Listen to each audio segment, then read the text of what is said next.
Hello and welcome to Space Historians. I'm glad you've joined me tonight, ready to slow down, breathe deeply, and let your thoughts drift into one of the most fundamental questions humanity has ever asked. This is your moment to leave behind the noise of the day, to step away from deadlines and screens and the constant rush, and step quietly into a question so vast and so intimate that it touches every single moment of your existence. Tonight, we're asking what space and time actually are. Not just how we measure them, not just the practical side that keeps our calendars running or our GPS working, but the deeper reality beneath the words we use so casually. Space, the invisible stage where everything seems to happen. Time, the silent current carrying you from one breath to the next. Together they form the backdrop of your entire life. Yet when you look closely, they begin to shimmer and slip through your fingers like water, revealing themselves as far stranger than common sense suggests. Each episode here isn't just about telescopes and equations. It's not about memorizing constants or cataloguing distant phenomena. It's about the human desire to understand the framework of existence itself. The scientists dedicating lifetimes to questions that may not have simple answers. The philosophers wrestling with invisible concepts that shape every experience you've ever had. It's about one of the most astonishing puzzles humanity has ever explored, where the stage itself bends and warps, where time flows differently depending on where you stand, and where everything we thought we understood about reality is being quietly, beautifully questioned. If you enjoy these quiet journeys into the deep questions of existence, a like and subscribe help keep this channel exploring. But for now, you don't need to do anything but listen, breathe, and let yourself wonder. The story of space and time begins not in laboratories or observatories, but in open fields under star-filled skies, long before the words themselves carried the weight they do today. Imagine someone thousands of years ago standing alone on a hillside after sunset, watching the darkness settle and the first stars appear. There are no city lights, no electric glow softening the night, just the raw brilliance of the cosmos spreading overhead in patterns that repeat with astonishing regularity. These early humans had no equations, no telescopes, no concept of galaxies or light years, yet they were already asking the questions that would shape civilization. They noticed the sun rising each morning in the east and setting in the west, tracing the same arc day after day. They watched the moon grow full and then vanish to a sliver, cycling endlessly. They saw constellations wheel across the night sky, returning to the same positions season after season. These patterns were the first clues that existence itself had structure, that behind the chaos of weather and the unpredictability of daily life, something deeper was at work. Space, to them, was not yet a scientific concept. It was simply the vast openness above and around them, the distance between here and there, the emptiness that somehow held the stars. Time was the rhythm of change, the progression from sunrise to sunset, from planting to harvest, from birth to death. They did not yet have the language to ask what these things truly were, but they sensed that understanding them was essential to understanding their place in the world. In Mesopotamia, careful observers began tracking the motions of planets, noting when they appeared and disappeared, recording their paths across the constellations. In Egypt, priests marked the flooding of the Nile by the rising of certain stars, turning celestial patterns into practical calendars. In China, astronomers documented eclipses and comets, searching for omens in the heavens. These were not idle pursuits. They were attempts to map the invisible frameworks that governed existence, to find order in what seemed like chaos. The night sky became humanity's first book, its first map, its first clock. The stars were not just distant lights, they were markers of position and time, anchors in the vastness. By studying them, early civilizations learned to predict the seasons, to navigate across oceans, to organize their societies around shared rhythms. They built monuments like Stonehenge and the pyramids, aligning them with celestial events, turning stone into instruments for measuring the cosmos. Yet beneath these practical achievements lay deeper questions. What was this stage on which everything played out? Was space a real thing, an invisible container that existed even when empty? Or was it simply the arrangement of objects, meaningless without them? And what about time? Was it a flowing river carrying everything forward? Or was it constructed from change itself, with no existence apart from the events that marked it?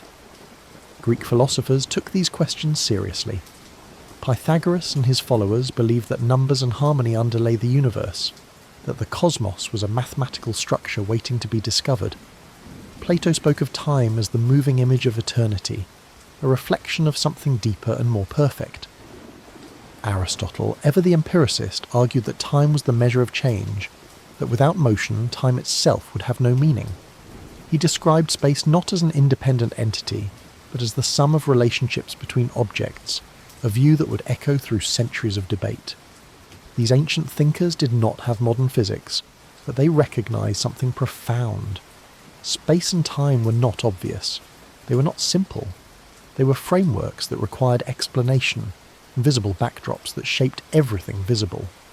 The questions they asked, what is space, what is time, how do they relate to existence itself, are the same questions scientists still wrestle with today, though the tools and theories have grown more sophisticated. Standing under that ancient sky, staring up at the stars, those early observers were doing more than watching. They were beginning the long, slow journey toward understanding the stage on which their lives unfolded.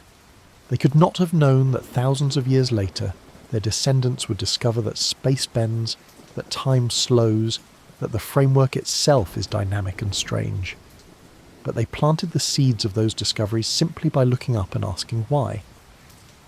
The setting for our story is not just a place or a time, it is the human impulse to question the invisible, to seek order in mystery, to understand not just what is, but what makes it possible for anything to be at all.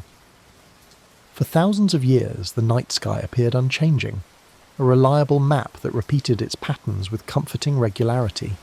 Stars rose and set, the moon cycled through phases, and the sun traced its yearly path along the ecliptic. But as observations grew more precise, astronomers began to notice something peculiar.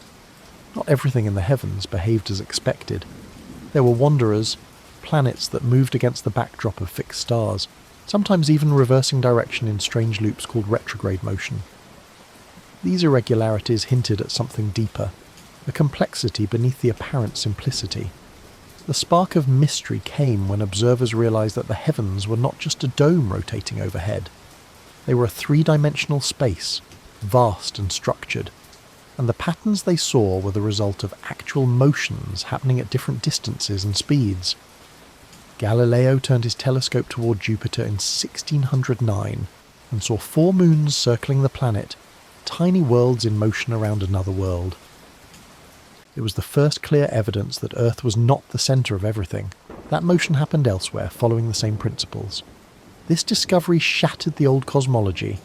If moons orbited Jupiter, then perhaps Earth itself was just another planet, orbiting the Sun rather than sitting at the centre of creation. The framework of space suddenly expanded. What had seemed like a fixed dome became an enormous, perhaps infinite expanse filled with objects moving in complex relationships. Space was not just backdrop, it was arena, and the arena was far larger than anyone had imagined. But the discovery raised more questions than it answered. If space was so vast, what held it all together? Why did planets orbit the Sun in ellipses, as Johannes Kepler had shown, rather than circles? What invisible force kept them from flying off into the void? And if space extended indefinitely, where did it end, if it ended at all? These questions haunted astronomers and philosophers alike, hinting at a deeper structure that no one yet understood. Time, too, began to reveal its mysteries. Astronomers needed precise measurements to track planetary motions, and they quickly realized that timekeeping itself was more complex than it seemed. The rotation of Earth was not perfectly regular. Days varied slightly in length depending on the season, and over long periods even the year changed. Time, which had always seemed like a steady drumbeat, turned out to be more flexible, more dependent on the motions it was meant to measure. The discovery that space and time were not simple backdrops but dynamic, measurable quantities set the stage for a revolution. Newton would soon provide a framework that unified celestial and terrestrial mechanics, showing that the same laws governed falling apples and orbiting planets. But even as his equations brought order to the cosmos, they left fundamental questions unanswered. What was space made of? What was time flowing through? Why did these invisible frameworks obey such precise mathematical rules? The spark of mystery, ignited by Galileo's telescope and Kepler's ellipses, would burn for centuries, growing brighter with each new discovery. Astronomers found more planets, measured more accurately, built better clocks, and mapped the heavens with increasing precision. Each advance revealed new layers of complexity, new puzzles hiding beneath the surface. The cosmos was not a simple machine. It was a labyrinth of interconnected motions, all unfolding on a stage that itself seemed to have properties and rules. By the 1800s, scientists were measuring the speed of the light, detecting stellar parallax to determine distances to stars, and beginning to realize that the universe was even larger than they had thought.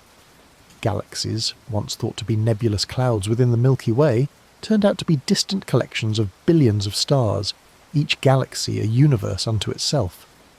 Space stretched outward in all directions, filled with structures on scales that defied comprehension. And still, the deeper questions remained. What was this stage? Was it real or relational? Did it exist independently, or was it simply the name for the arrangement of matter? These were not just philosophical puzzles. They had practical implications for understanding motion, gravity, and the nature of reality itself. The discovery phase of our story is not a single moment, but a centuries-long unfolding. As humanity's view of the cosmos expanded from a cosy Earth-centered sphere to an unimaginably vast expanse filled with motion and mystery. Each new observation added another piece to the puzzle, but the puzzle itself kept growing, revealing that space and time were not simple concepts waiting to be defined, but profound mysteries that would require entirely new ways of thinking to understand. The spark had been lit. The question of what space and time actually are had moved from abstract philosophy into the realm of science, where measurements and experiments could begin to provide answers. But those answers, when they finally came, would be stranger and more unsettling than anyone in those early centuries could have imagined. When the first evidence emerged that space and time might not be what they seemed, the response was not immediate acceptance, but a mixture of awe, confusion, and outright disbelief. Scientists and philosophers had spent centuries building a worldview based on Newton's absolutes, a universe where space was a fixed container and time was a universal river flowing at the same rate everywhere. To suggest otherwise was to shake the foundations of everything they thought they understood. Newton himself had provided such a compelling picture. Space, he declared, was absolute, true, and mathematical, existing independently of anything within it. Time flowed equably without relation to anything external, a cosmic clock ticking uniformly whether anything happened or not. This framework worked beautifully. It predicted planetary motions, explained tides, guided navigation, and built bridges.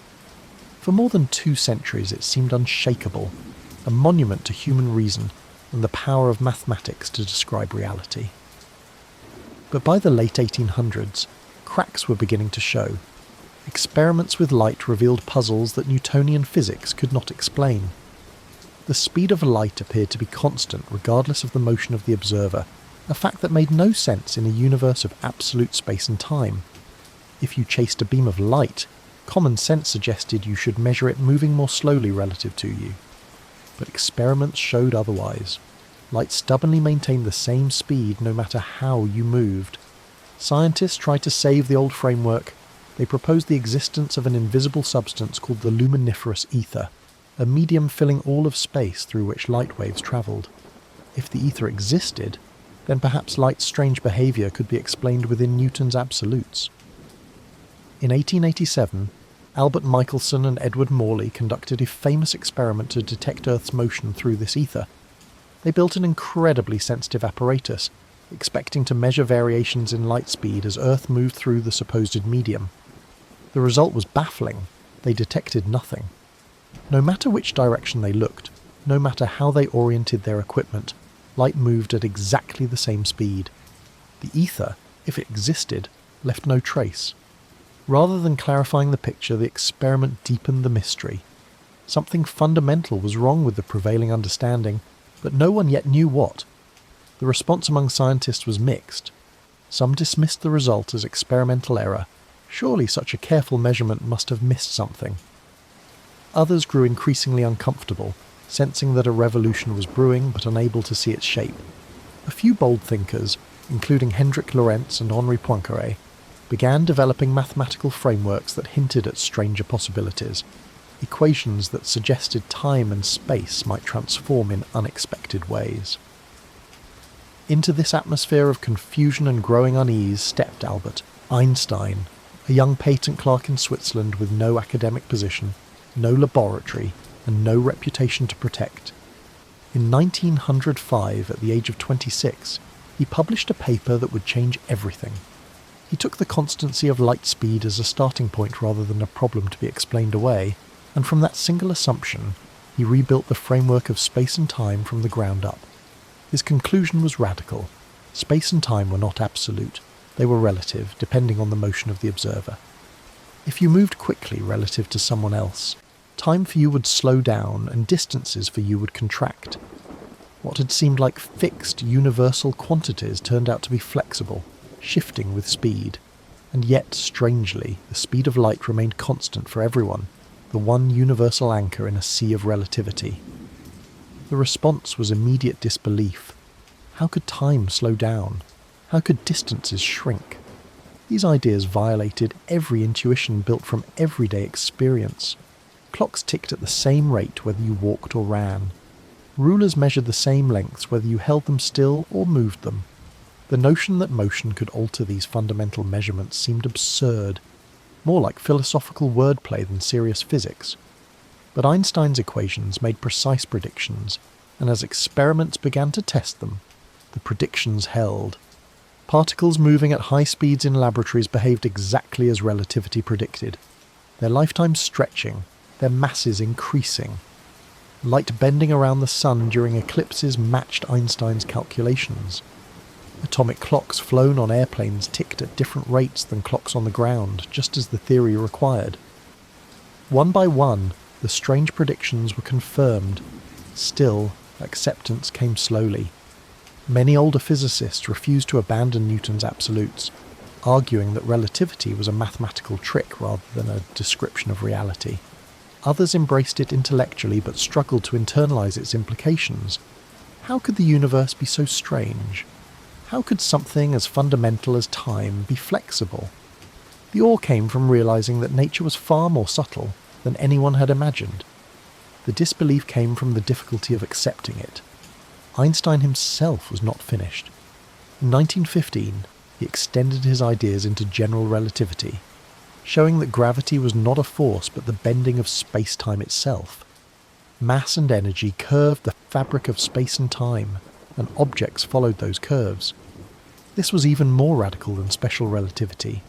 It turned space and time from passive backdrops into active participants in the cosmic drama, shaping motion and being shaped by matter. The first response to these ideas was not universal celebration, but a slow, grudging recognition that the old certainties were gone. Space and time, which had seemed so solid, so obvious, had become mysterious again. The frameworks that guided daily life still worked, but beneath them lay a deeper reality that defied common sense and challenged every assumption about the nature of existence itself. The heart of the contradiction lay in a simple fact. The equations describing the universe at its most fundamental level did not match human intuition about how space and time should work. Newton's framework had aligned beautifully with everyday experience.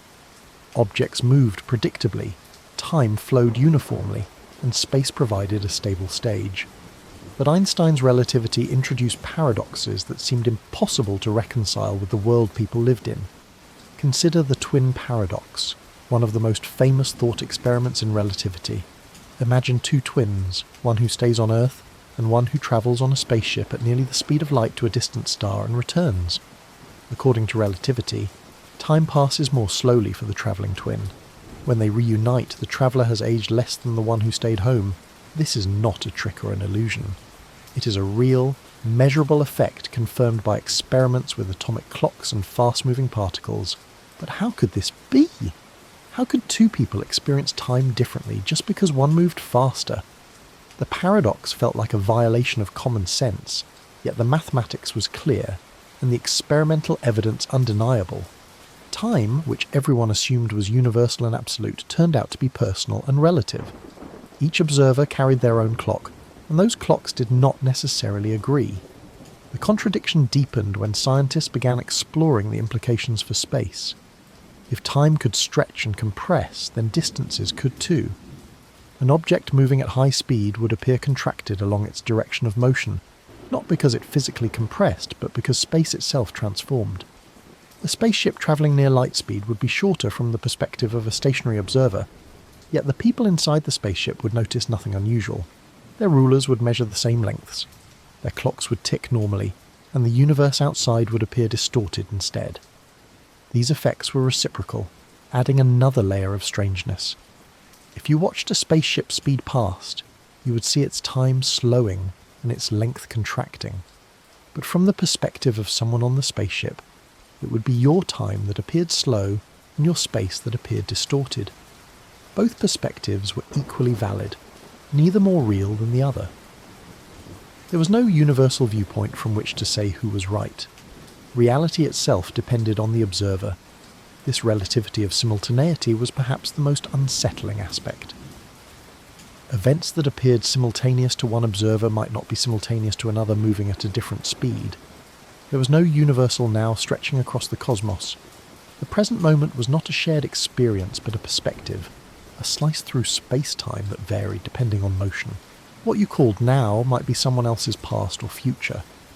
The contradiction between this relativistic reality and the Newtonian intuition people carried created a deep philosophical tension. If there was no universal now, then what did it mean to say that something was happening right now on a distant planet? If time flowed differently for different observers, then whose time was real? The questions multiplied, each one revealing how deeply space and time were intertwined, and how little the old framework had captured. General relativity added even more contradictions. By describing gravity as curved space-time, Einstein created a picture where massive objects bent the fabric of reality itself.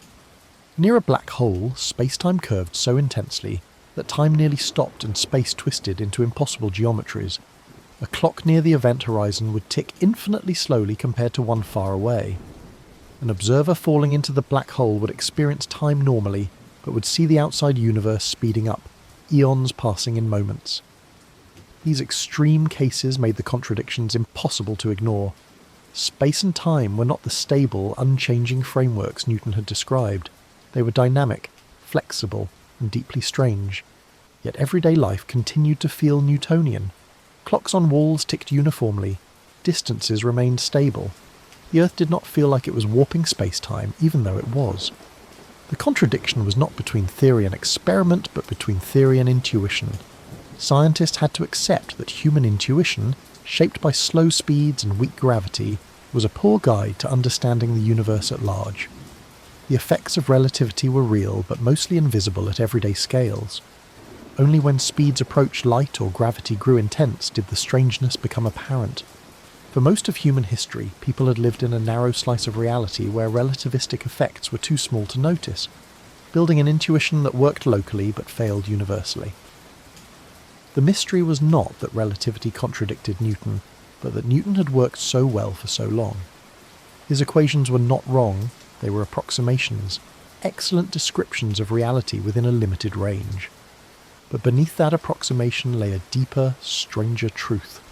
Space and time were woven together into space-time, a four-dimensional fabric that bent, stretched, and flowed in ways no one had imagined. This contradiction between the intuitive and the real, between the everyday and the cosmic, remains one of the central puzzles of physics. It shows that reality is not obligated to match human expectations, that the universe operates according to principles that can feel alien and unsettling. The frameworks we build to understand it are always provisional, always subject to revision when new evidence reveals deeper layers. The contradiction also hinted at something more. If space and time were this strange at high speeds and strong gravity, what might they be like at even more extreme scales? What happened at the singularities inside black holes, where equations broke down completely? What about the earliest moments of the universe, when everything was compressed into an unimaginably small volume? The contradictions pointed toward boundaries of knowledge, places where current theories failed and new ideas were needed. For now, the contradiction stood as a reminder of how much remained unknown. Space and time, which had once seemed simple, had revealed themselves as profound mysteries wrapped in mathematical beauty. The old certainties were gone, replaced by a more accurate but far more puzzling picture of reality. As the evidence for relativity accumulated and the old Newtonian framework crumbled, scientists and philosophers found themselves divided into camps, each proposing different interpretations of what space and time truly were. The debates were not just academic exercises, but passionate arguments about the nature of reality itself, about whether the universe was fundamentally knowable, or whether humans were merely glimpsing shadows of something deeper. One camp embraced Einstein's relativity wholeheartedly, accepting that space and time were relative and intertwined. These thinkers saw space-time as a real, physical entity, a fabric that could bend and ripple, carrying information through gravitational waves. To them, general relativity was not just a mathematical tool, but a description of how the universe actually worked. Space-time was as real as matter and energy, perhaps even more fundamental since matter and energy told space-time how to curve. Another camp, however, remained sceptical. They accepted the mathematical predictions, but questioned the underlying interpretation. Perhaps relativity was simply a useful framework for making calculations, not a literal description of reality. Maybe space and time were still absolute in some deeper sense, and the relativistic effects were just appearances, artifacts of measurement rather than changes in the fabric of existence itself.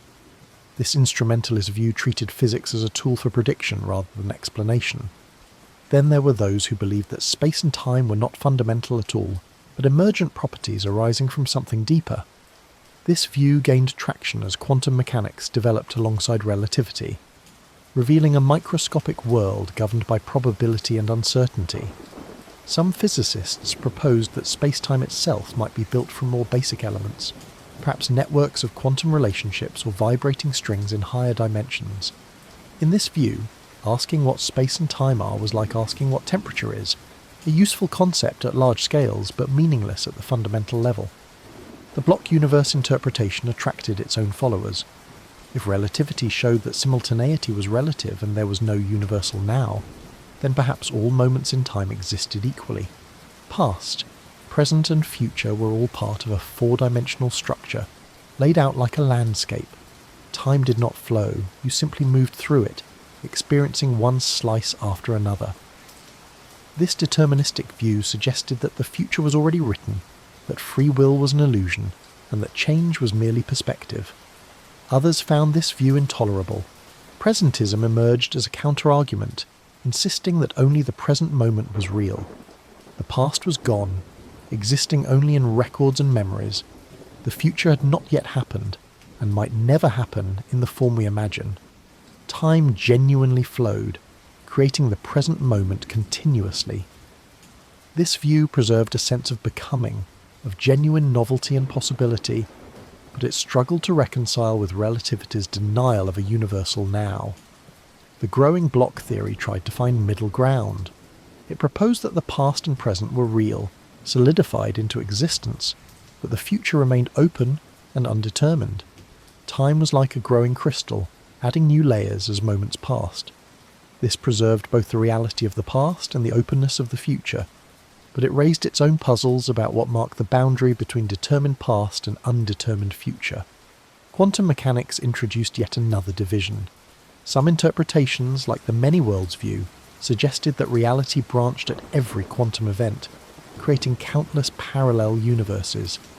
In this picture, space and time multiplied endlessly, with every possible outcome realized in some branch.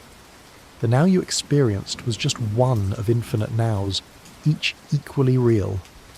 Other interpretations rejected this profligacy, arguing instead that the wave function collapsed, that possibilities narrowed into actuality through observation or interaction. The debates about space and time were not confined to physics.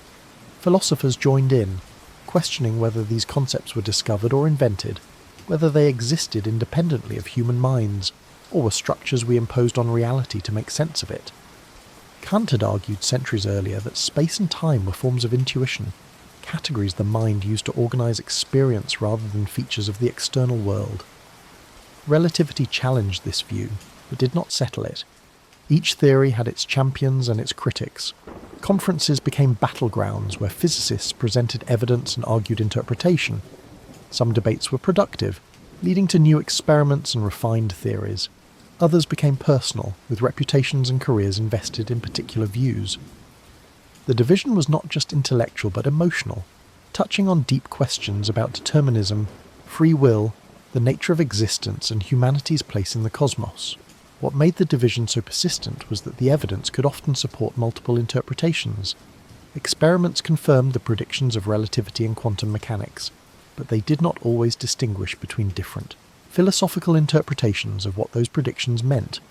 Two scientists could agree completely on the mathematics and the experimental results, yet disagree profoundly about what it all implied for the nature of reality. The theories also divided along disciplinary lines. Physicists often focused on mathematical consistency and predictive power, caring less about philosophical implications.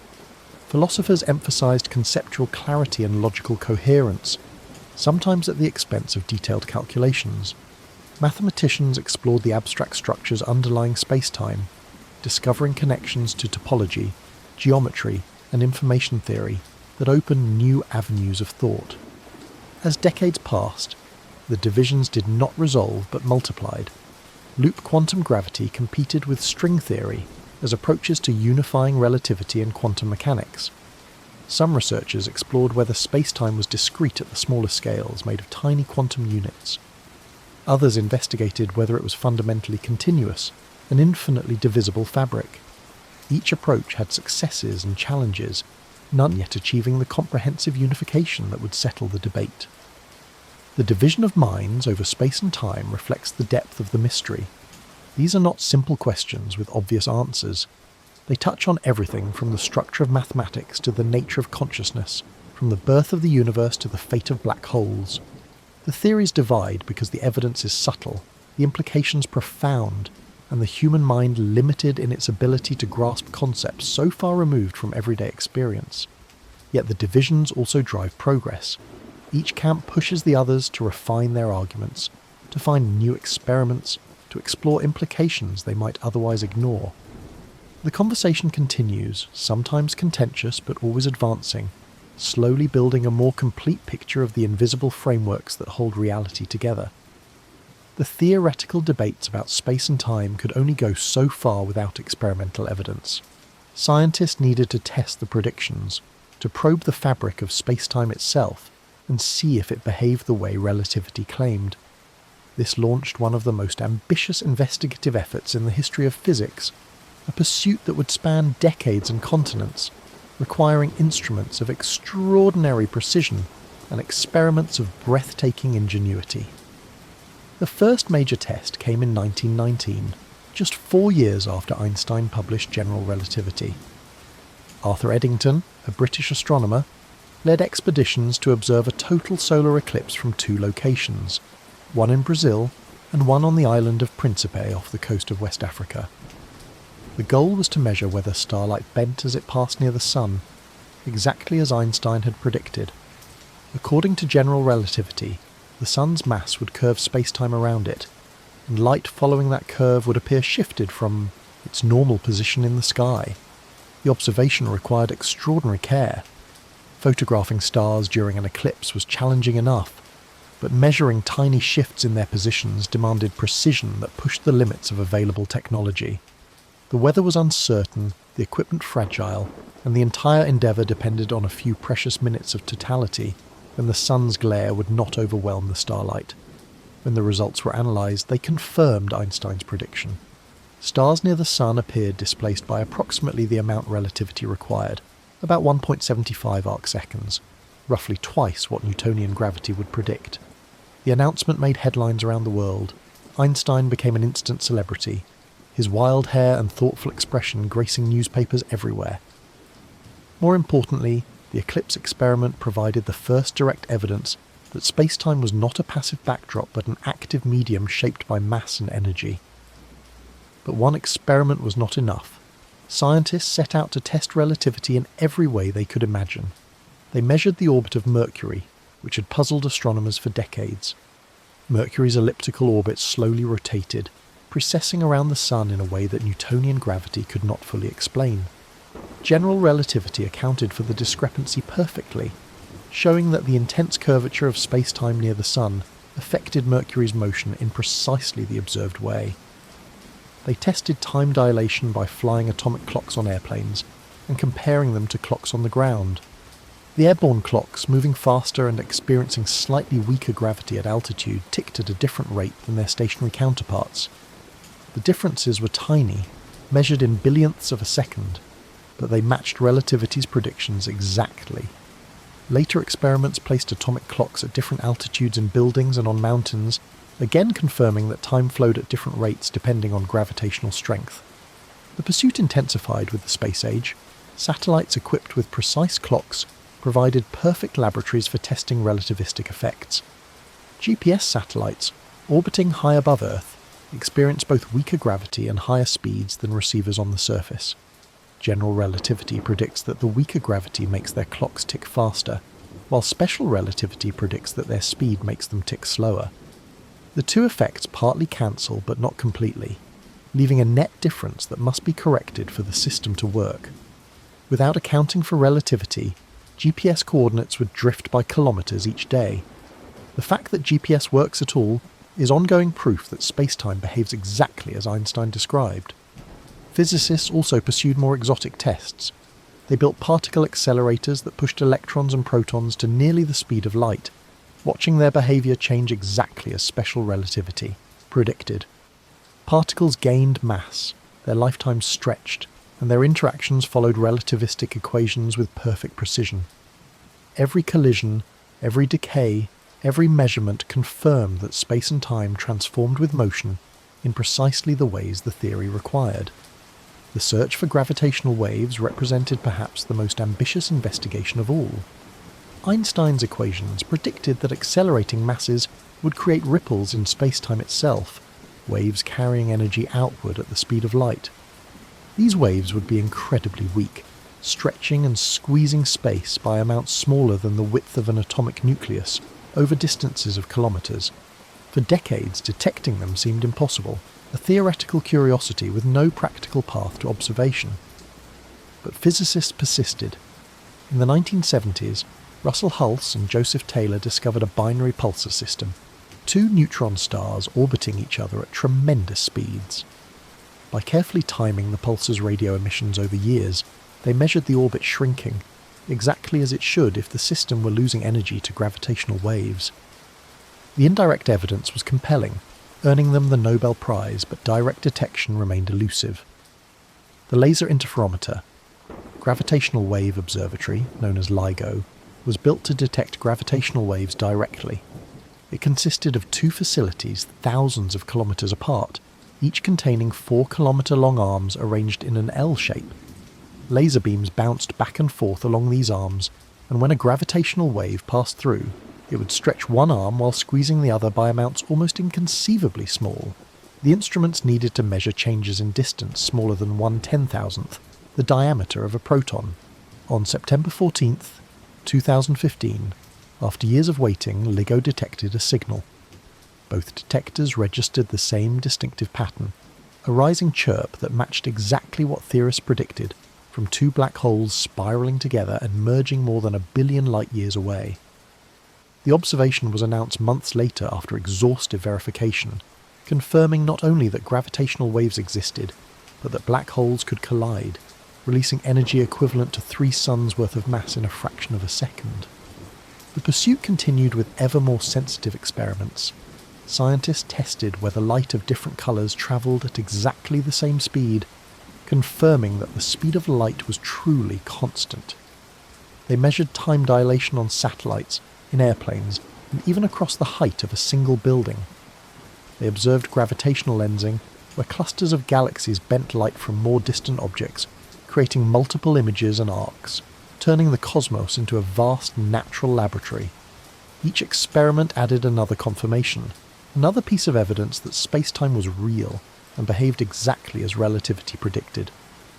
The pursuit was not about proving Einstein right. He had been vindicated countless times already, but about exploring the limits and implications of his ideas, about probing deeper into the nature of the fabric itself. The accumulated data from a century of experiments painted a consistent picture of space and time that was both beautiful and strange. Every measurement, every observation added another clue, another fragment of evidence that space-time was not an abstract mathematical concept, but a physical reality shaping everything in the universe. The data came from sources as diverse as particle accelerators and cosmic rays, from atomic clocks and binary pulsars, from satellites orbiting Earth, and telescopes peering into the distant cosmos. Consider the data from GPS satellites, perhaps the most practical everyday confirmation of relativity. The global positioning system relies on precisely timed signals from satellites orbiting at altitudes of about 20,000 kilometers. Each satellite carries an atomic clock accurate to within a few nanoseconds.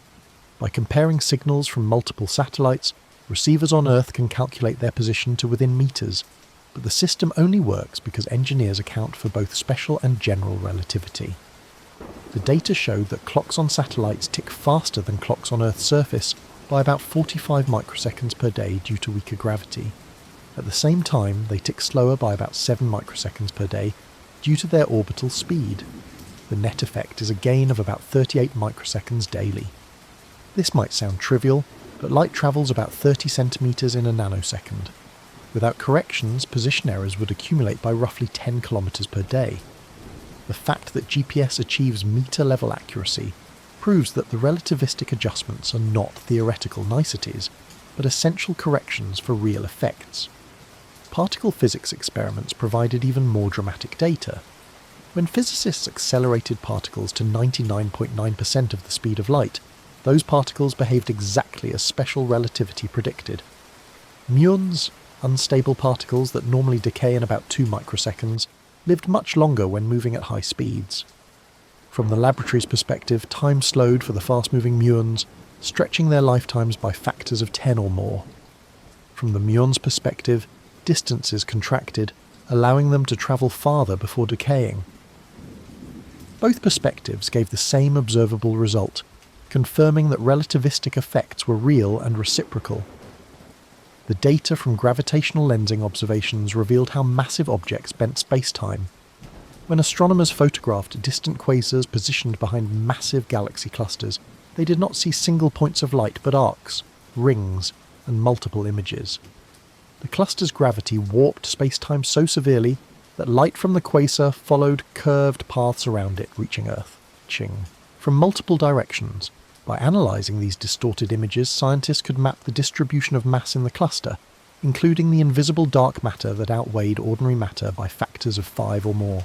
One particularly striking dataset came from the cosmic microwave background, the faint afterglow of the Big Bang. Satellites like COBE, DUMAP, and Planck mapped this radiation across the entire sky with extraordinary precision.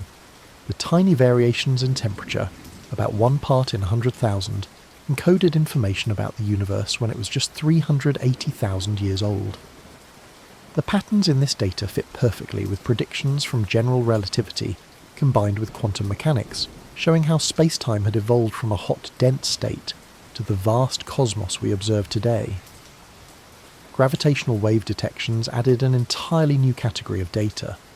When LIGO observed the collision of 2 black holes, the signal contained information about their masses, spins, distance, and the properties of space-time itself. The gravitational waves took over 1 billion years to reach Earth, travelling through an expanding universe, and they arrived with precisely the characteristics relativity predicted. Subsequent detections of other black hole mergers and neutron-star collisions created a catalogue of events, each one a laboratory test of general relativity in the most extreme gravitational environments. Binary pulsar data provided some of the most precise confirmations of relativity's predictions. The Hulse-Taylor binary pulsar, discovered in 1974, consisted of 2 neutron stars orbiting each other every 8 hours. By timing the pulsar's radio pulses with extraordinary precision over decades, astronomers measured the orbit shrinking by exactly the amount expected if the system were radiating gravitational waves. The agreement between theory and observation extended to 14 decimal places, making it one of the most precisely confirmed predictions in all of science. Time dilation experiments added their own compelling data. Scientists compared atomic clocks placed at different altitudes, confirming that clocks higher up ticked faster. They flew clocks on commercial airplanes around the world, both eastward and westward, and measured the predicted time differences when compared to stationary clocks. They even detected relativistic effects in clocks separated by just 1 meter of altitude, showing that space-time curvature operated not just on cosmic scales, but right here on Earth. The data also revealed the consistency of physical constants across space and time. Astronomers analysed light from distant galaxies, looking for any sign that the speed of light or other fundamental constants had changed over billions of years. The data showed no significant variations, confirming that the laws of physics were the same throughout the observable universe and had remained stable over cosmic history. This uniformity suggested that spacetime itself had consistent properties across vast scales. Each fragment of data, whether from particle accelerators or satellites, from telescopes or atomic clocks, pointed in the same direction. Spacetime was real. It was curved by mass and energy. It affected the flow of time and the measurement of distance, and it rippled with gravitational waves. The clues accumulated into an overwhelming case, a convergence of evidence from completely independent sources, all confirming the same underlying theory. Yet the data also revealed limits and mysteries. Measurements at the centres of galaxies suggested the presence of supermassive black holes, but the data could not reveal what happened at the singularities inside them. Observations of the universe's expansion showed that it was accelerating, driven by mysterious dark energy that made up about 70% of the cosmos but whose nature remained unknown. The data confirmed relativity but also pointed beyond it, hinting at phenomena that current theories could not fully explain. The fragments were pieces of a larger puzzle, each one fitting into a pattern but none giving the complete picture. They showed that space and time were far stranger than Newton had imagined, that they were woven together into a dynamic fabric shaped by matter and energy. But they also showed that the full story remained unwritten, that deeper mysteries awaited discovery, and that the data would continue to guide humanity toward a more complete understanding of the invisible stage on which existence unfolds. Beneath the triumph of relativity and the accumulated evidence confirming Einstein's vision lay a deeper mystery that scientists could no longer ignore. General relativity and quantum mechanics, the two pillars of modern physics, each extraordinarily successful in their own domains, could not be reconciled with each other. When physicists tried to apply both theories simultaneously, especially in extreme environments like black hole singularities or the earliest moments of the Big Bang, the equations broke down, producing infinities and contradictions that signalled something fundamental was missing. The hidden truth was that space and time, as described by relativity, might not be fundamental at all. They might be emergent properties, like temperature or pressure, useful concepts at large scales, but not the deepest layer of reality. Just as temperature emerges from the random motion of countless molecules, space-time might emerge from something more basic, some underlying structure that current theories did not yet capture. This realization sent physicists searching in new directions. String theory proposed that the fundamental constituents of reality were not point particles but tiny vibrating strings. Different vibration patterns corresponded to different particles, and the mathematics required extra dimensions beyond the familiar 3 of space and 1 of time. These extra dimensions were thought to be curled up so small that they were invisible at accessible energies, but they played crucial roles in determining the properties of particles and forces. In this framework, space-time itself was a consequence of string dynamics, not a pre-existing stage. Loop quantum gravity took a different approach. It suggested that space-time had a discrete structure at the smallest scales, woven from loops and networks with quantized areas and volumes. Space was not infinitely divisible but granular, made of fundamental units at the Planck scale, about 10 to the negative 35 meters. At such tiny distances, the smooth fabric of space-time would give way to a foaming quantum geometry, where the usual notions of distance and duration lost meaning. Both approaches tried to address the same hidden truth, that general relativity is continuous, smooth space-time and quantum mechanics probabilistic discrete behaviour, could not both be correct at the deepest level. Something had to give, and increasingly physicists suspected it was space-time itself. Perhaps it was not the arena where quantum events unfolded, but a consequence of those events, a large-scale approximation that worked well in ordinary circumstances but broke down at extremes. The mystery deepened when researchers explored the role of quantum entanglement. When particles became entangled, their properties remained correlated no matter how far apart they separated, suggesting instantaneous connections across space. Einstein had called this spooky action at a distance, uncomfortable with its implications. But experiments confirmed that entanglement was real, and some physicists began to wonder whether it held clues about the nature of space-time itself. Recent theoretical work suggested that space-time might actually emerge from patterns of quantum entanglement. In this view, space was not fundamental, but arose from the way quantum information was organised. When particles were highly entangled, they could be thought of as near each other. When entanglement was weak, they were far apart. Distance itself might be a measure of how quantum systems were connected at the information level. This idea turned conventional thinking upside down. Instead of particles existing in space, space existed because of relationships between particles. The hidden truth also involved time. In some formulations of quantum gravity, time disappeared entirely from the fundamental equations. The Wheeler-DeWitt equation, an attempt to describe the quantum state of the entire universe, had no time variable. It described possible states of the cosmos, but gave no indication of flow or change. If correct, this suggested that time was not woven into the deepest fabric of reality, but emerged only when looking at subsystems, when comparing one part of the universe to another. This timeless picture was profoundly unsettling. It meant that at the most fundamental level, nothing happened, there was no before or after, no cause and effect, just a vast collection of possible states. The flow of time that governed every human experience would be an illusion, a story told by entropy and memory, rather than a fundamental feature of existence. Some physicists embraced this view, seeing it as a solution to long-standing paradoxes. Others resisted, arguing that time's reality was too central to experience to be dismissed as emergent. The deeper mystery extended to the vacuum itself. Quantum field theory showed that empty space was not empty, but filled with fluctuating fields, virtual particles popping in and out of existence, energy woven into the fabric. This quantum vacuum had measurable effects, pushing metal plates together in the Casimir effect, contributing to the masses of particles, possibly even driving the accelerated expansion of the universe as dark energy. Yet calculating the vacuum's energy density from quantum principles gave answers that were off by enormous factors, sometimes cited as the worst prediction in the history of physics. This mismatch between quantum calculations and cosmological observations pointed to a profound gap in understanding. Something about the relationship between quantum mechanics and space-time was deeply wrong, and until it was resolved, the full nature of the fabric remained hidden. The mystery was not just academic.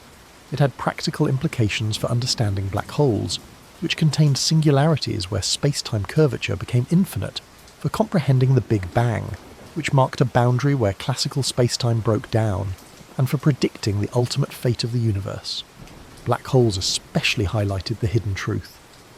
According to general relativity, anything crossing the event horizon would fall inexorably toward the singularity at the centre, where space-time itself would end.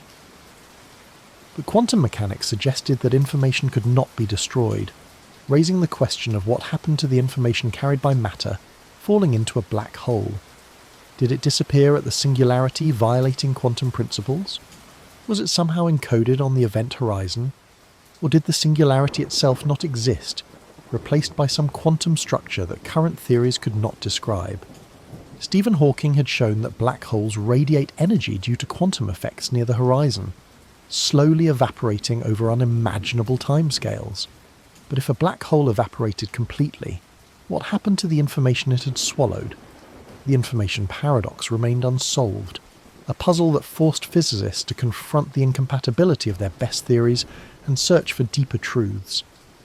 The hidden truth beneath space and time was that they were not the end of the story, but perhaps not even the middle. They were descriptions that worked magnificently within certain limits, but pointed beyond themselves towards something more fundamental.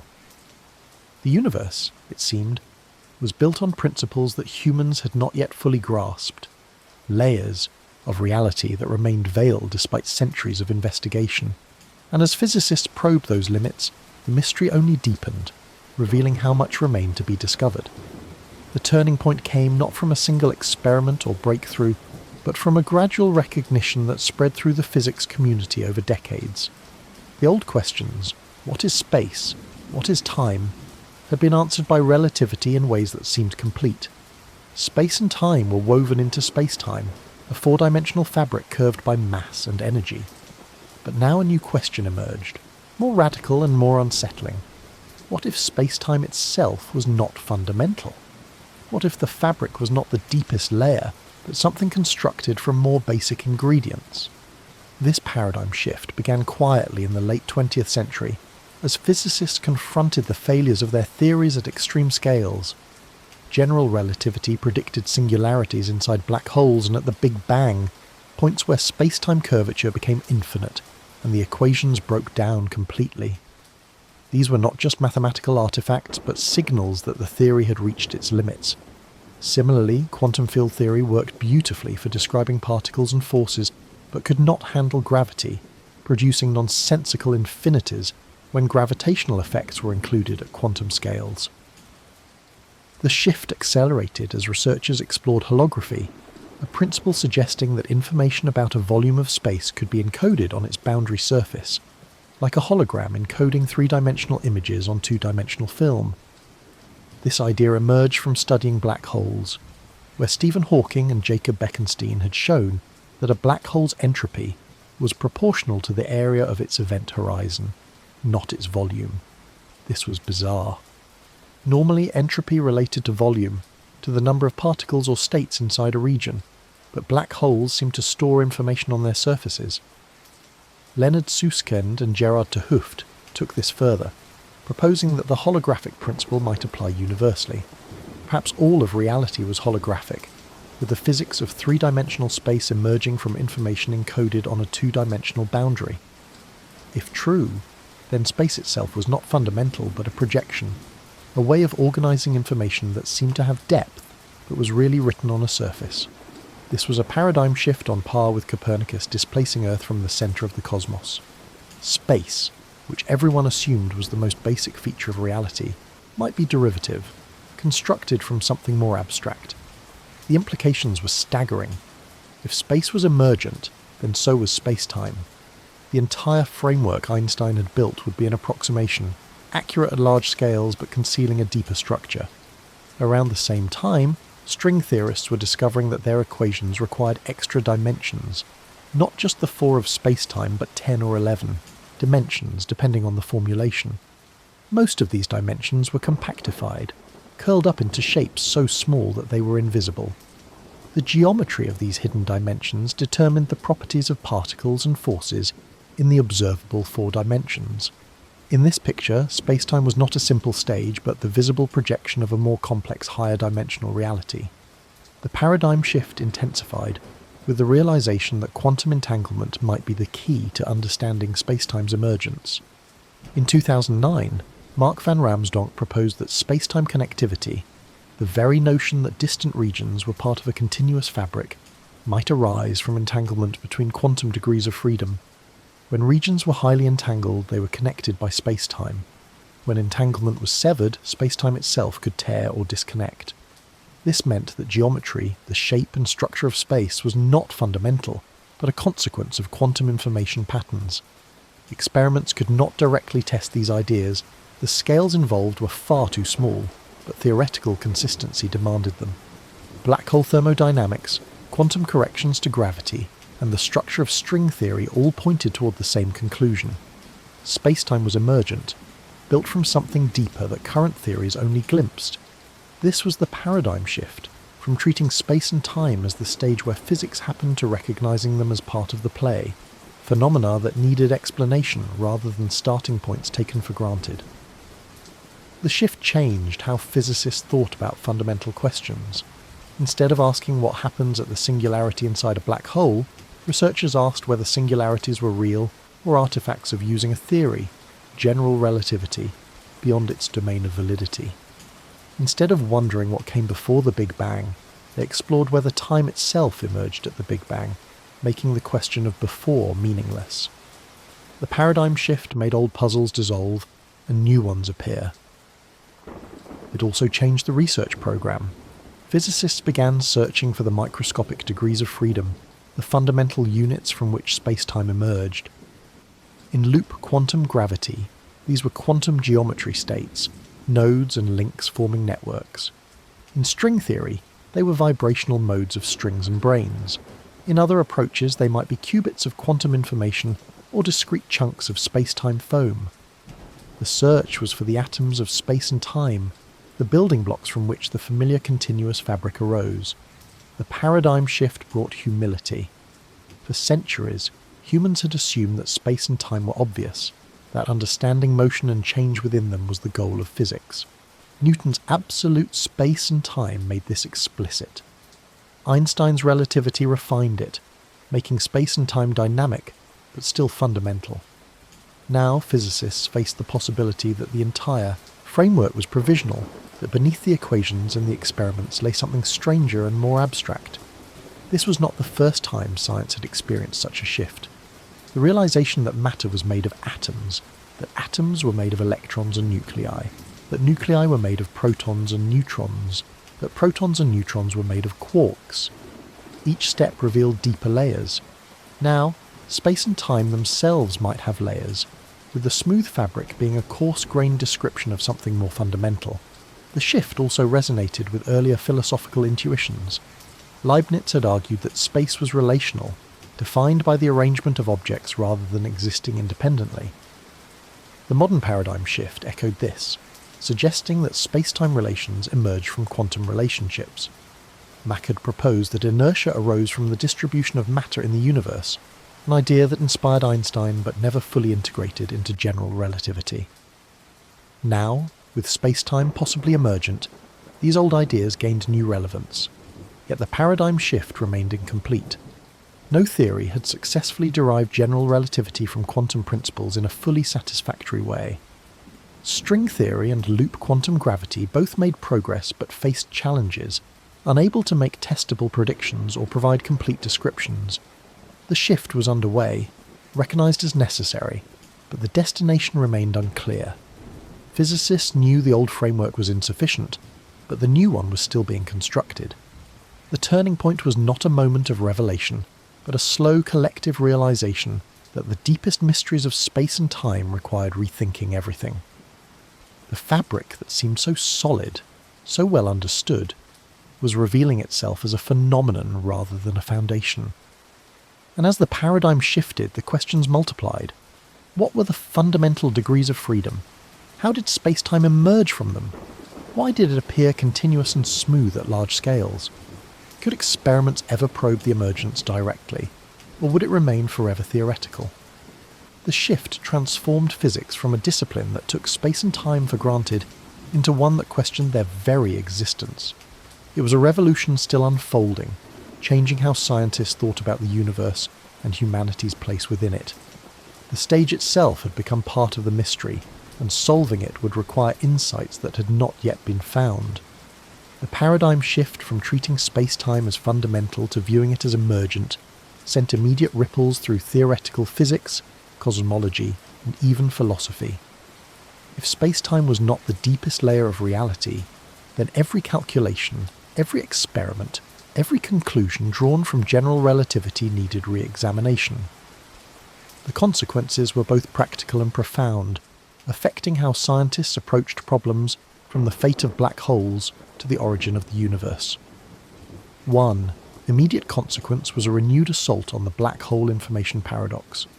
If space-time was emergent, then perhaps the singularity at the centre of a black hole was not a real feature, but an artifact of pushing general relativity beyond its valid range. The paradox, whether information was destroyed or preserved when matter fell into a black hole, might dissolve if the singularity did not exist. Instead, quantum effects could become important before space-time broke down completely, creating some kind of quantum structure that stored information without violating the principles of quantum mechanics. This shifted research priorities. Instead of trying to understand what happened at singularities using classical general relativity, physicists explored how quantum corrections modified black hole interiors. Some proposals suggested that black holes contained highly entangled quantum states, firewalls of intense energy at the event horizon, or even tunnels connecting to other regions of spacetime or other universes. Each idea was speculative, but they all shared the recognition that spacetime's emergent nature changed the rules. Cosmology felt the ripples too. The Big Bang singularity, where the universe supposedly began from a point of infinite density and temperature, had always been troubling. General relativity predicted it, but physicists never believed it was literally true. If spacetime emerged from something more fundamental, then the Big Bang might mark the boundary where that emergence occurred, rather than an actual beginning of time. Before the Big Bang might be meaningless, not because time extended infinitely into the past, but because time itself had not yet emerged. This opened new possibilities for understanding cosmic origins. Some models proposed that the universe began in a quantum state where spacetime was not yet defined, a fuzzy, probabilistic condition from which classical spacetime crystallized as the universe expanded and cooled. Others suggested that the Big Bang was a transitional bounce from a previous contracting phase, with quantum effects preventing true singularities. The paradigm shift made these ideas not just permissible, but necessary, consequences of taking seriously the notion that spacetime was constructed rather than given. The ripples reached quantum mechanics as well. If spacetime emerged from entanglement, then the structure of space influenced how quantum systems behaved, and quantum behaviour shaped space itself. This feedback loop suggested new ways to think about quantum gravity, not as a theory imposed on a pre-existing spacetime, but as a description of how spacetime and quantum states co-evolved. Researchers began exploring how entanglement patterns created geometry, how measuring one quantum system affected the spacetime structure linking it to others. Experimentally, the consequences were frustrating. The scales where spacetime emergence mattered were incredibly small, near the Planck length of 10 to the negative 35 meters, far beyond anything accessible to current or foreseeable technology. Particle accelerators could probe down to about 10 to the negative 19 meters, 16 orders of magnitude too large. This meant that direct tests of spacetime emergence were impossible, leaving physicists to rely on theoretical consistency, indirect evidence and mathematical beauty to guide their explorations. Yet some indirect consequences might be observable. If spacetime had a discrete structure at tiny scales, light travelling across cosmic distances might accumulate tiny deviations, arriving at different times depending on wavelength. Astronomers searched for such effects by observing gamma-ray bursts from distant galaxies, looking for any sign that high-energy photons travelled differently than low-energy ones. So far, no definitive signal had been found, but the searches continued, hoping to catch a glimpse of spacetime's granular structure. The paradigm shift also affected how physicists thought about fundamental constants and the laws of nature. If spacetime was emergent, then perhaps the constants were not truly fundamental, but derived quantities, determined by the way spacetime emerged from deeper structures. The speed of light, the gravitational constant, even the dimensionality of space might be consequences of underlying dynamics rather than input parameters. This raised the tantalizing possibility that future theories could explain why the laws of physics took the forms they did rather than simply cataloguing them. Philosophically, the ripples challenged notions of reality and existence. If space and time were not fundamental, then what did it mean for something to exist at a particular location or time? The everyday language of here and now, so deeply embedded in human experience and cognition, might be descriptions of emergent phenomena rather than fundamental truths. This did not make them less real for practical purposes, but it suggested that reality had layers, with the familiar world built atop deeper, stranger structures. The immediate consequence was also a sense of humility and excitement among physicists. Humility because it revealed how much remained unknown, how the most basic concepts were still poorly understood. Excitement because it opened vast new territories for exploration. If spacetime was emergent, then understanding the emergence was the next great challenge, a problem on par with understanding atoms in the 19th century or quantum mechanics in the 20th. Collaboration patterns shifted too. String theorists, who had often worked in isolation developing mathematical structures, began talking more with condensed matter physicists who studied emergent phenomena in materials. Loop quantum gravity researchers engaged with quantum information theorists who understood entanglement. The paradigm shift broke down barriers between subfields, creating new alliances and hybrid approaches. The recognition that spacetime was emergent meant that insights could come from unexpected directions, that tools from one area of physics might illuminate problems in another.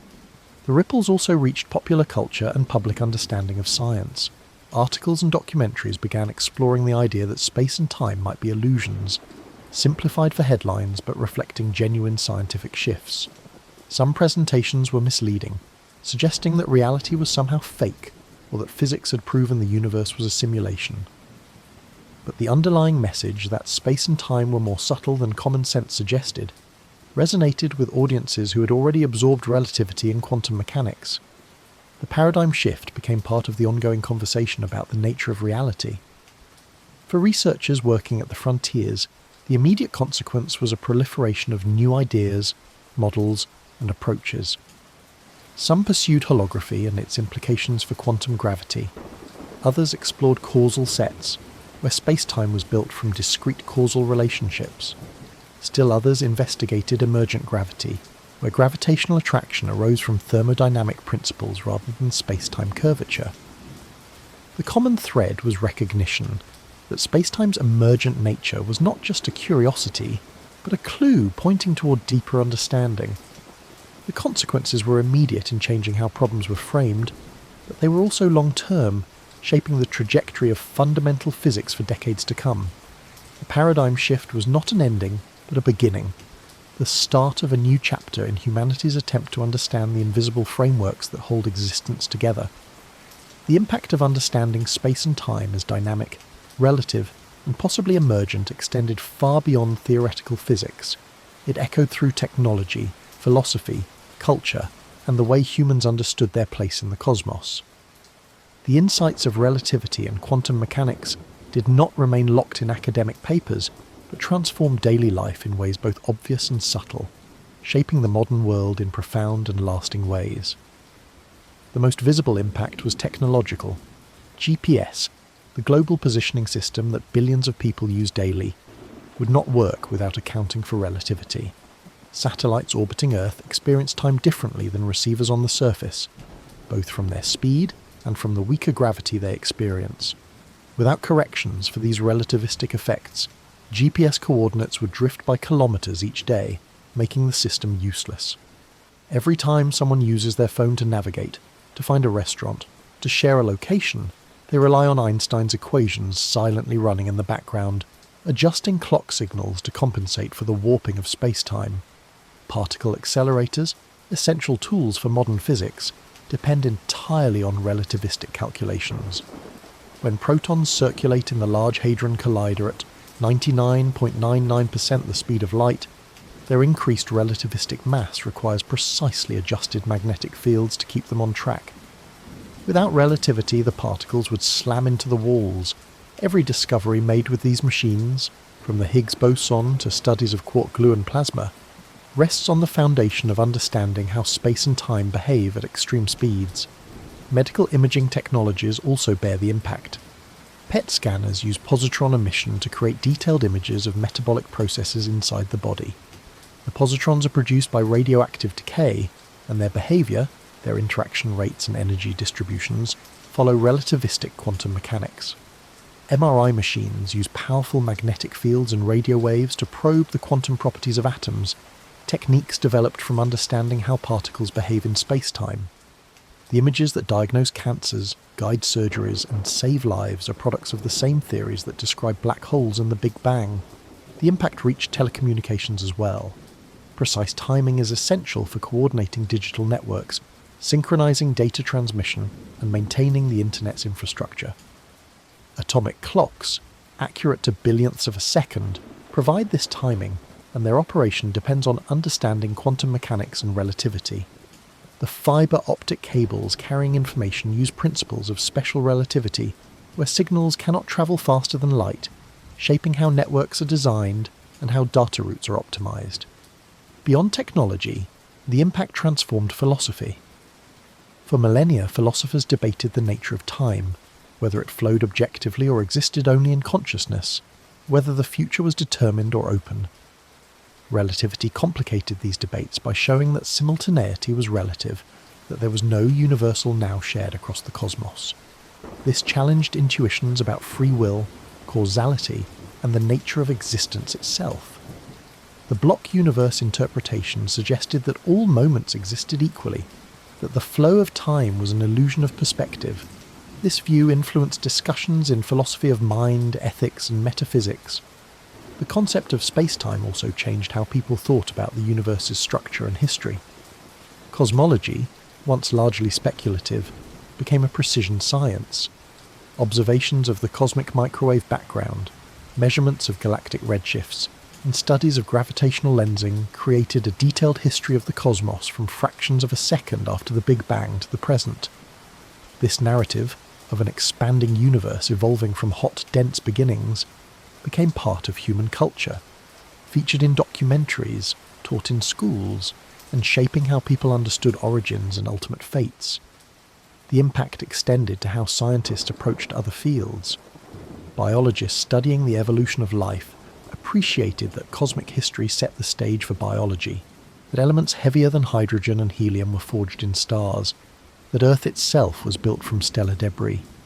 Geologists studying the planet's history connected their timescales to cosmic ones, recognizing that Earth's 4.5 billion years was a third of the universe's age. Chemists understood that molecular bonds and reactions occurred in space-time shaped by quantum mechanics and relativity. Culturally, relativity became a symbol of paradigm shifts, of revolutionary thinking that overturned comfortable assumptions. Artists, writers, and filmmakers drew inspiration from the malleability of time and space, creating works that explored subjective experience, non-linear narratives, and the strangeness of reality. Science fiction embraced relativity's implications, from time dilation on near light-speed journeys to wormholes connecting distant regions of space-time. These stories, while often speculative, helped popularize the ideas and made them part of collective imagination. The impact on education was profound. Relativity and quantum mechanics entered curricula, challenging students to think beyond Newtonian intuition. Learning that time could slow down, that particles could be waves, that reality was probabilistic rather than deterministic. These lessons shaped how young minds approached uncertainty and complexity. The pedagogical challenge of teaching relativity, of helping students visualize space-time curvature and relativistic effects, drove innovations in teaching methods, simulations, and visualizations.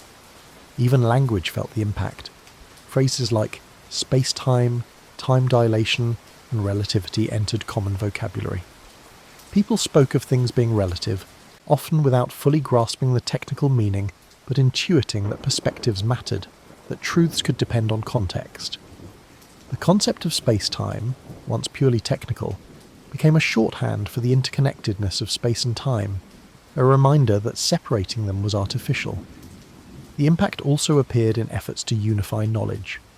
The recognition that space and time were not separate from matter and energy, but interwoven with them, encouraged interdisciplinary approaches. Physicists collaborated with mathematicians to explore the geometry of space-time. Philosophers joined with physicists to clarify conceptual foundations. Computer scientists developed algorithms inspired by relativity's treatment of causality and information. The boundaries between disciplines softened as the implications of spacetime's nature spread. Long-term, the impact shaped research trajectories for generations. The quest to unify general relativity and quantum mechanics drove theoretical physics through the late 20th and early 21st centuries. Thousands of researchers dedicated careers to string theory, loop quantum gravity, and related approaches, all motivated by the recognition that spacetime's classical description was incomplete. Funding agencies supported these efforts, conferences convened to share progress, and institutions built research groups focused on quantum gravity and cosmology. The impact even reached spirituality and worldview. Some people found in relativity and quantum mechanics a sense of wonder and mystery that resonated with spiritual intuitions.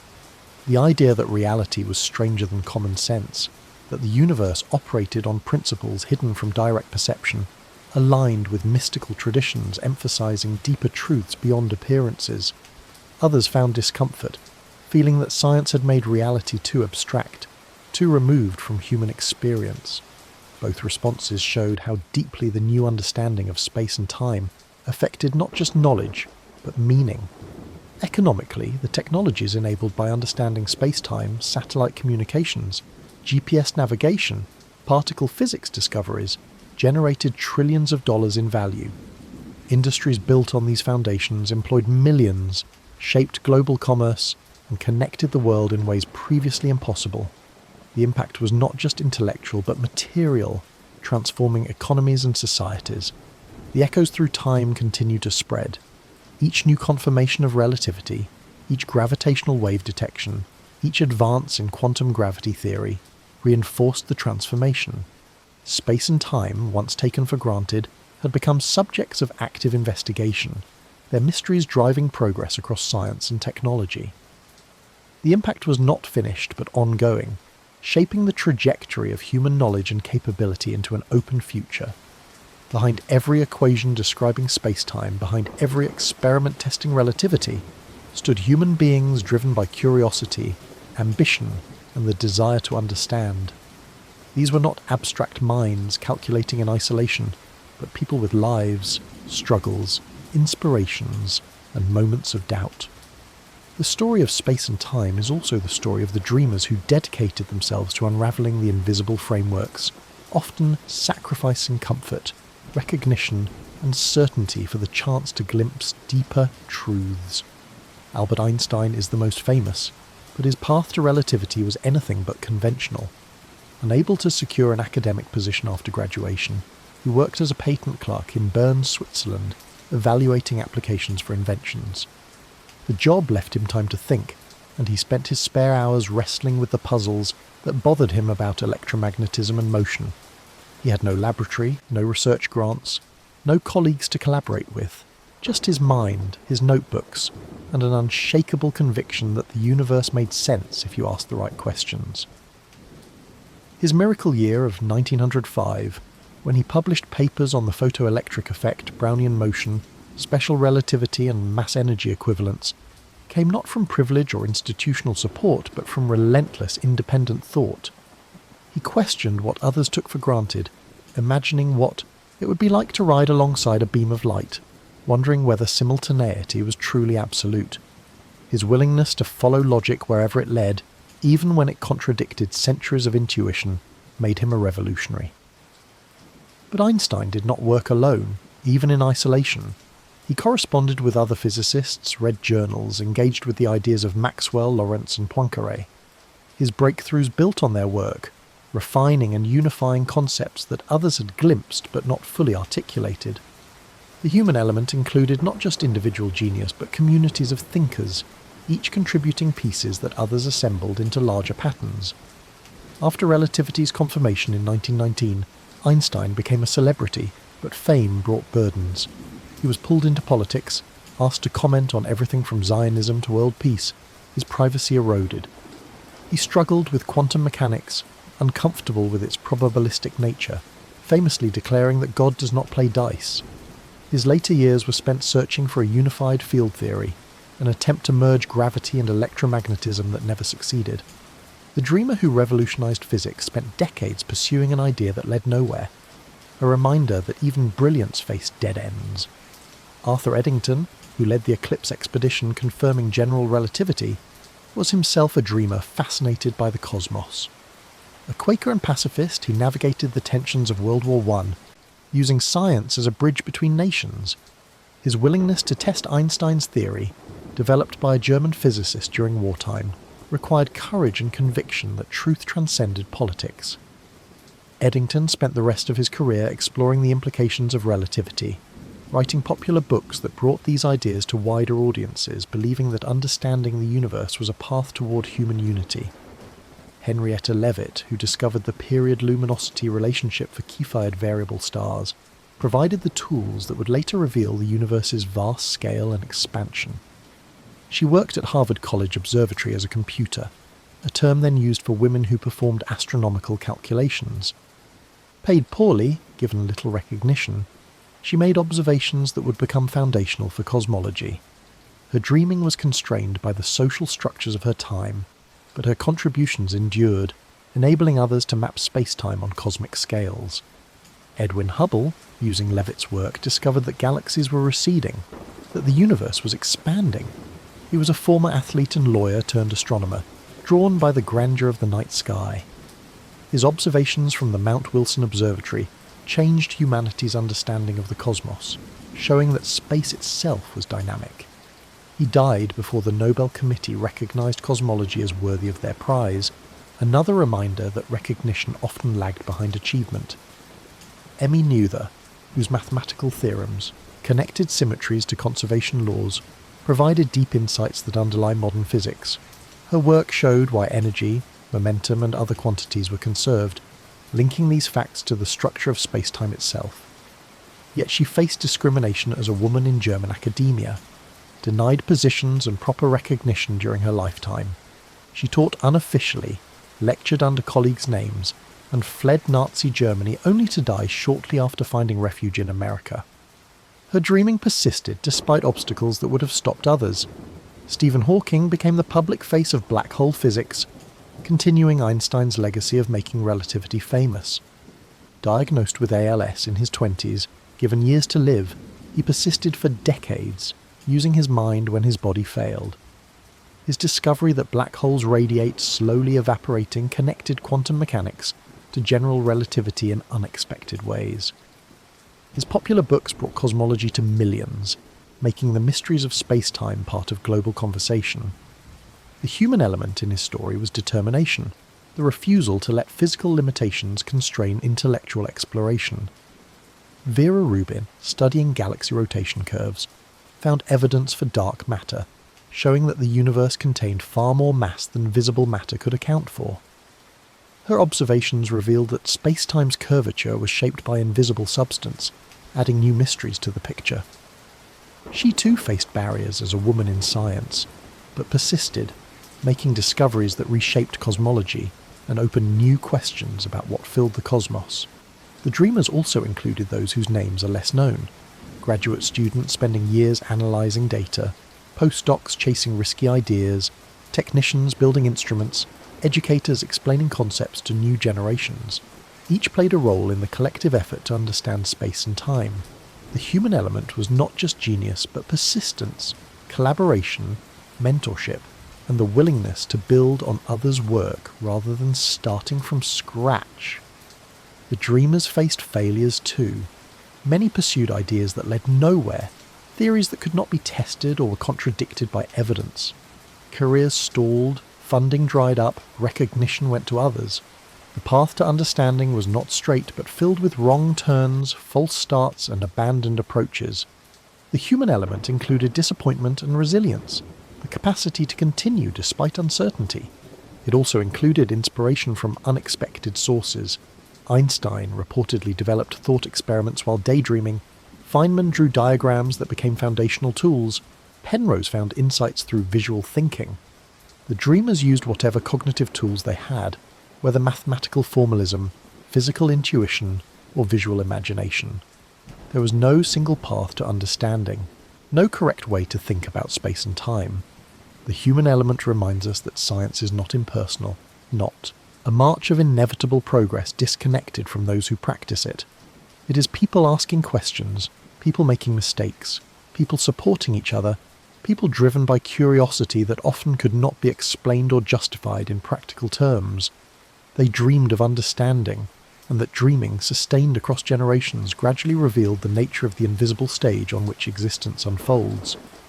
Not everyone accepted the new understanding of space and time easily. From the moment Einstein proposed relativity, opposition emerged from multiple directions: skeptics who questioned the mathematics, the interpretations and the implications. This opposition was not merely stubborn conservatism, but a necessary part of science, a testing process that forced new ideas to prove themselves against sustained criticism. The battle for truth was not fought with weapons, but with arguments, experiments, and the slow accumulation of evidence that eventually shifted consensus. The initial resistance came from physicists comfortable with Newtonian mechanics. Newton's framework had worked for over 2 centuries, guiding engineering, astronomy and physics with extraordinary success. Why abandon it for strange ideas about relative time and contracting space? Some argued that relativity was just mathematical reformulation, a different way of expressing the same physics rather than a genuinely new understanding. They claimed the predictions could be explained within modified Newtonian frameworks without accepting the radical reinterpretation of space and time. Others objected on philosophical grounds. Ernst Mach, whose ideas influenced Einstein, nonetheless found relativity troubling in some aspects. Henri Poincaré, who had developed many of the mathematical tools Einstein used, never fully embraced the physical interpretation, treating it as convenient formalism rather than literal truth. These were not ignorant critics, but sophisticated thinkers who understood the mathematics, but questioned what it meant. The opposition intensified with general relativity. The idea that gravity was not a force but curved space-time seemed to many like unnecessary complication. Newton's inverse square law predicted planetary orbits perfectly well. Why introduce abstract geometry and non-Euclidean spaces? The mathematics was difficult, accessible only to specialists, and the physical picture of warped space-time was hard to visualize. Many physicists simply ignored general relativity for decades, treating it as an elegant curiosity rather than essential physics. Some opposition had darker motivations. In Germany during the rise of Nazism, relativity was attacked as Jewish physics, part of a supposed conspiracy to undermine Aryan science.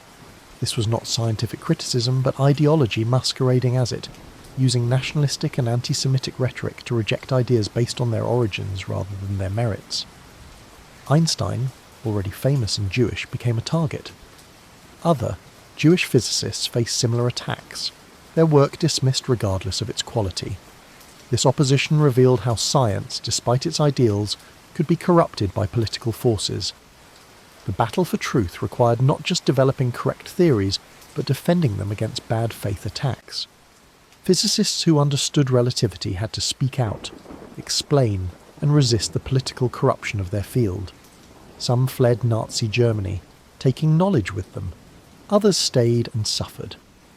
The opposition in this case was not about truth, but about power, using science as another front in ideological warfare. Even among honest critics, debates raged over interpretation. When experiments confirmed time dilation, some argued it was just instrumental effect, that clocks were physically altered by motion rather than time itself changing. They tried to preserve absolute time by explaining effects through mechanical means. These attempts failed as evidence accumulated, showing that relativistic effects appeared consistently across different systems and could not be explained by clock mechanisms alone. The block universe interpretation faced its own opposition. Philosophers and physicists who believed in free will and genuine becoming and novelty rejected the idea that all moments existed equally. They developed alternatives like presentism and the growing block, trying to preserve the reality of the present while accommodating relativity's insights. The battle was not about experimental facts, which everyone accepted, but about what those facts meant for the nature of time and existence. Quantum mechanics brought new battlefields. Einstein himself opposed aspects of it, uncomfortable with its probabilistic nature and apparent randomness. His debates with Niels Bohr over whether quantum mechanics was complete became legendary. Einstein proposed thought experiments trying to show contradictions or incompleteness. Bohr countered each one, defending quantum mechanics' consistency. This was opposition at the highest level, between giants who respected each other but disagreed profoundly about how nature worked. The opposition to combining quantum mechanics and general relativity persisted for decades. Some physicists believed it was impossible, that the two theories were fundamentally incompatible, and one must eventually replace the other. Others thought the problem was being approached wrong, that new mathematics or new physical principles were needed. The battle was less about defending established truth than about finding paths forward when the way was unclear. String theory faced its own opposition. Critics argued it was not science, but mathematics, that its lack of testable predictions made it unfalsifiable and therefore unscientific. They pointed out that after decades of work, string theory had not made a single confirmed prediction about nature. Defenders countered that the theory was still developing, that its mathematical consistency and ability To include gravity made it worth pursuing, and that experimental tests might eventually become possible. The battle continued in journals, conferences, and online forums, sometimes civil and sometimes heated. Loop quantum gravity researchers faced similar skepticism. Critics questioned whether discretizing spacetime was physically meaningful or just mathematical artifact. They worried that the approach could not reproduce general relativity in appropriate limits. Defenders argued that the theory made genuine predictions about quantum geometry and offered clearer physical pictures than string theory. The opposition between these approaches created rival camps, though most physicists recognized that both might offer partial insights toward a complete theory. The opposition also came from outside physics. Philosophers questioned whether science could answer questions about time's nature, or whether these were inherently metaphysical. Theologians worried that relativity and quantum mechanics undermined religious concepts of creation and free will. Cultural critics argued that abstract physics had become disconnected from human concerns, pursuing mathematical elegance at the expense of meaning. Throughout these battles, the scientific method provided a framework for resolution. Evidence accumulated, predictions were tested, inconsistencies resolved or acknowledged. The opposition that was scientifically grounded either convinced others or was answered with better arguments and data. The opposition rooted in ideology or misunderstanding eventually faded as education spread and demonstrations multiplied. The battle for truth was messy and prolonged, but it worked, gradually building consensus around ideas that proved themselves through predictive power and explanatory scope. The opposition served an essential function. It forced proponents of new ideas to sharpen arguments, address weaknesses, and communicate clearly. It prevented premature acceptance of untested ideas and maintained standards of evidence and rigour. The battle was not a flaw in the scientific process, but a feature, a way of ensuring that truth emerged through confrontation and testing rather than authority or fashion. Even now, opposition continues at the frontiers.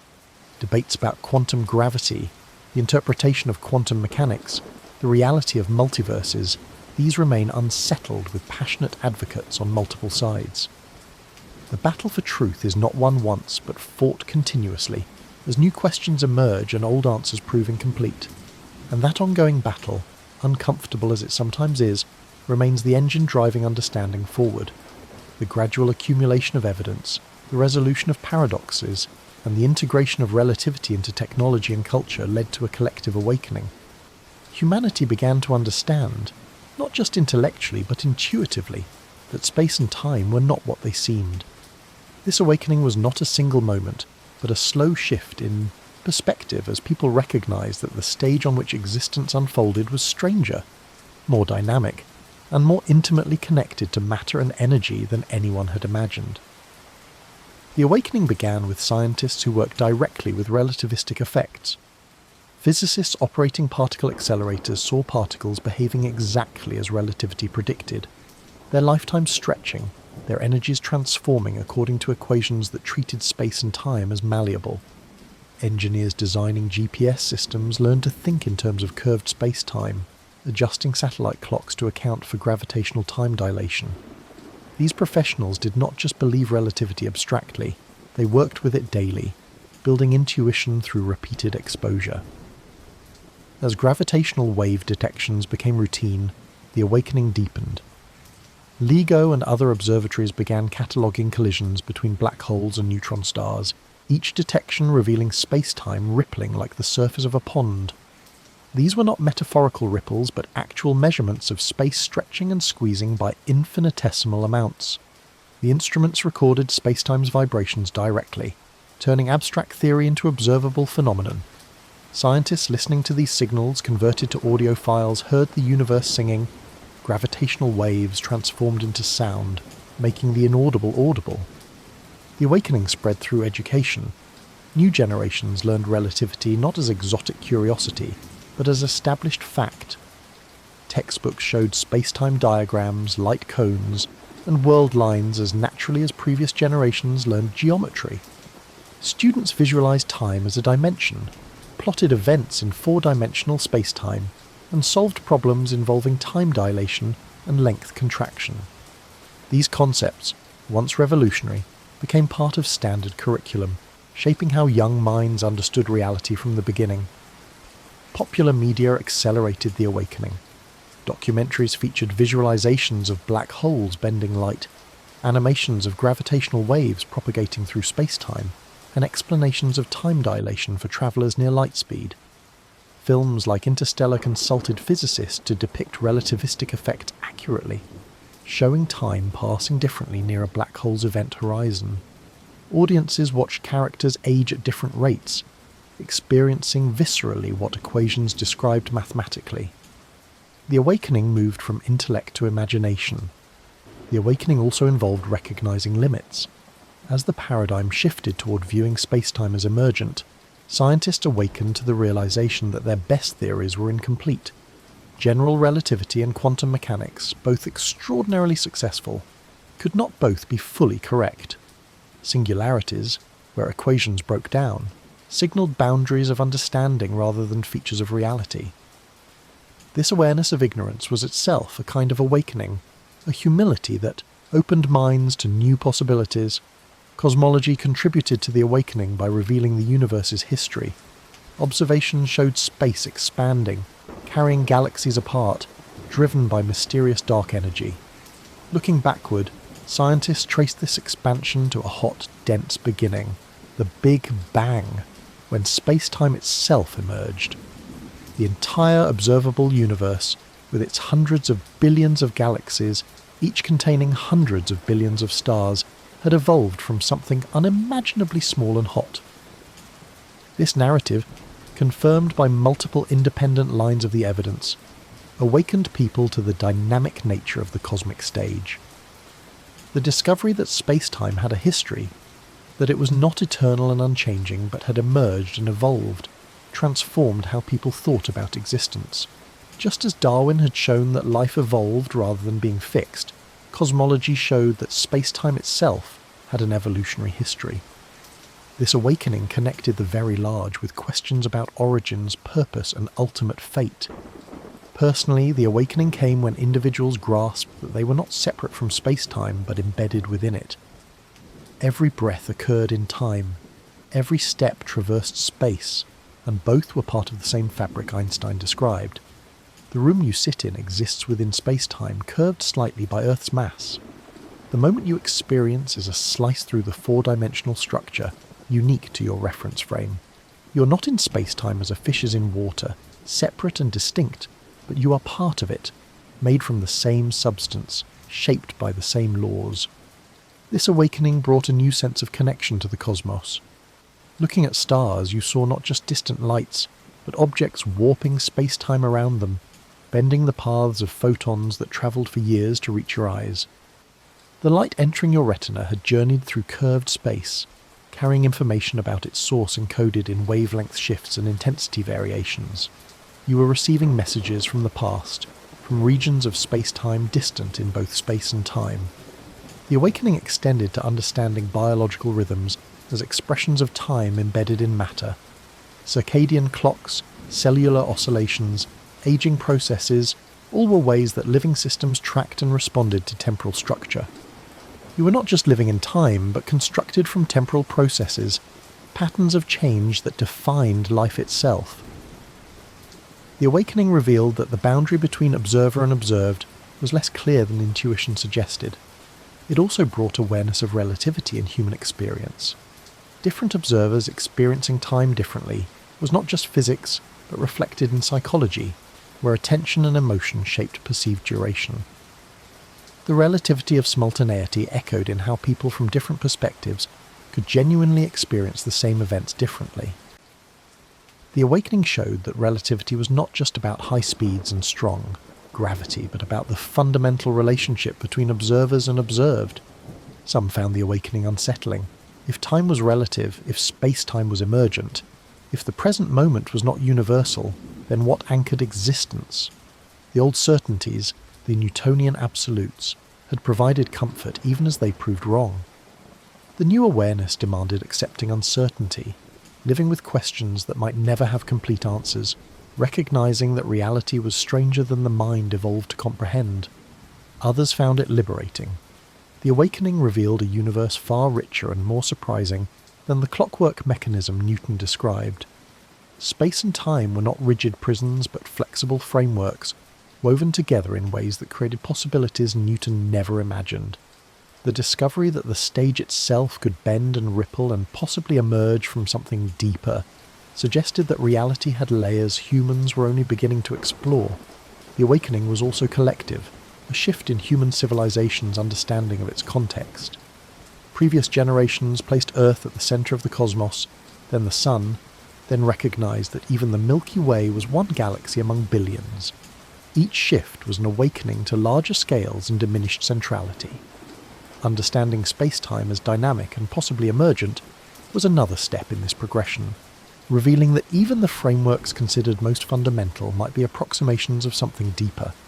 This awareness changed how people thought about the future. If space-time was emergent, if quantum gravity revealed new layers, then perhaps other surprises awaited. The universe might have features, dimensions, structures that current theories could not even imagine. The awakening included recognizing that awakening was ongoing, that each answer opened new questions, that the journey toward understanding had no end. For you listening now, the awakening may already be underway. You may have started this journey thinking of space and time as simple, obvious concepts. Perhaps now they seem more mysterious, more wonderful, more worthy of attention. The awakening is not about memorizing facts, but about shifting perspective, seeing the familiar world as stranger and more profound than it first appeared. The awakening continues as research progresses. Each gravitational wave detection, each cosmological observation, each theoretical advance adds another piece to the puzzle. Scientists today are more aware of what they do not know than previous generations, a paradox where increasing knowledge reveals increasing ignorance. But this awareness drives exploration, ensuring that the quest to understand space and time remains vibrant and vital. The awakening is both humbling and empowering. Humbling because it shows how much of reality remains mysterious, how limited human perception is compared to what exists. Empowering because it demonstrates that minds can transcend those limits, that through reason, observation, and imagination, humans can grasp truths far removed from immediate experience. The awakening is not a destination, but a process, an opening of eyes that had been closed, a seeing of what was always there but never noticed. After centuries of investigation, after countless experiments and theoretical advances, physicists found themselves confronting a revelation so profound it challenged everything they thought they understood about reality. The deepest truth about space and time was not that they were relative, not that they curved, not even that they might be emergent, but that they might not exist at all in any fundamental sense. At the deepest level, the universe might be structured in ways so alien to human intuition that space and time were simply convenient approximations, useful stories told about something far stranger. This revelation emerged from multiple directions simultaneously. In quantum gravity research, equations describing the universe at its most fundamental level often contained no time variable at all. The Wheeler-DeWitt equation, an attempt to quantize Einstein's general relativity, was timeless. It described possible states of the cosmos but gave no indication of change, flow, or becoming. If this equation captured something true about reality's foundations, then time itself was not fundamental but emergent, appearing only when looking at subsystems rather than the whole. Space-time foam offered another glimpse of the revelation. At scales near the Planck length, quantum fluctuations became so violent that space-time itself might lose meaning. The smooth fabric Einstein described would give way to a chaotic froth, where distances and durations fluctuated wildly, where cause and effect blurred, where the very concept of geometry broke down. Some researchers compared it to looking at ocean surface from altitude smooth and continuous, versus examining it molecularly, where discrete water molecules bounce chaotically with no smooth surface to speak of. The holographic principle suggested that reality was fundamentally lower dimensional than it appeared.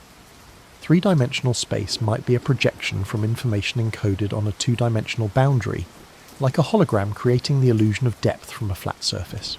If true, then the space you experience, with its three dimensions and sensation of volume, was not real in the deepest sense but a construction. a way your mind organised information that was actually structured very differently. Entanglement studies pointed toward the same revelation. When quantum systems became entangled, correlations between them persisted regardless of spatial separation, suggesting that space itself might not be fundamental. Some theorists propose that spacetime geometry emerged from patterns of entanglement. That distance was a measure of how strongly systems were quantum mechanically connected. If you severed entanglement, spacetime itself could tear. If you increased entanglement, regions that seemed distant might actually touch. Space, in this view, was a shadow cast by quantum information, not a primary feature of reality. String theory's landscape of possible vacuum states suggested another aspect of the revelation. The theory allowed for an enormous number of different ways spacetime could be configured, perhaps 10 to the 500th power different possibilities, each with its own dimensions, forces and particles. Our universe, with its 3 spatial dimensions and 1 temporal dimension, was just one point in this vast landscape. The revelation was that nothing singled out our configuration as special or necessary. The structure of spacetime was contingent, an accident of cosmic history rather than a deep necessity. Loop quantum gravity's discrete quantum geometry revealed that space might be granular at the smallest scales, made of elementary units of volume and area rather than being infinitely divisible. This discreteness challenged the continuum picture of spacetime that underpinned both Newtonian mechanics and general relativity.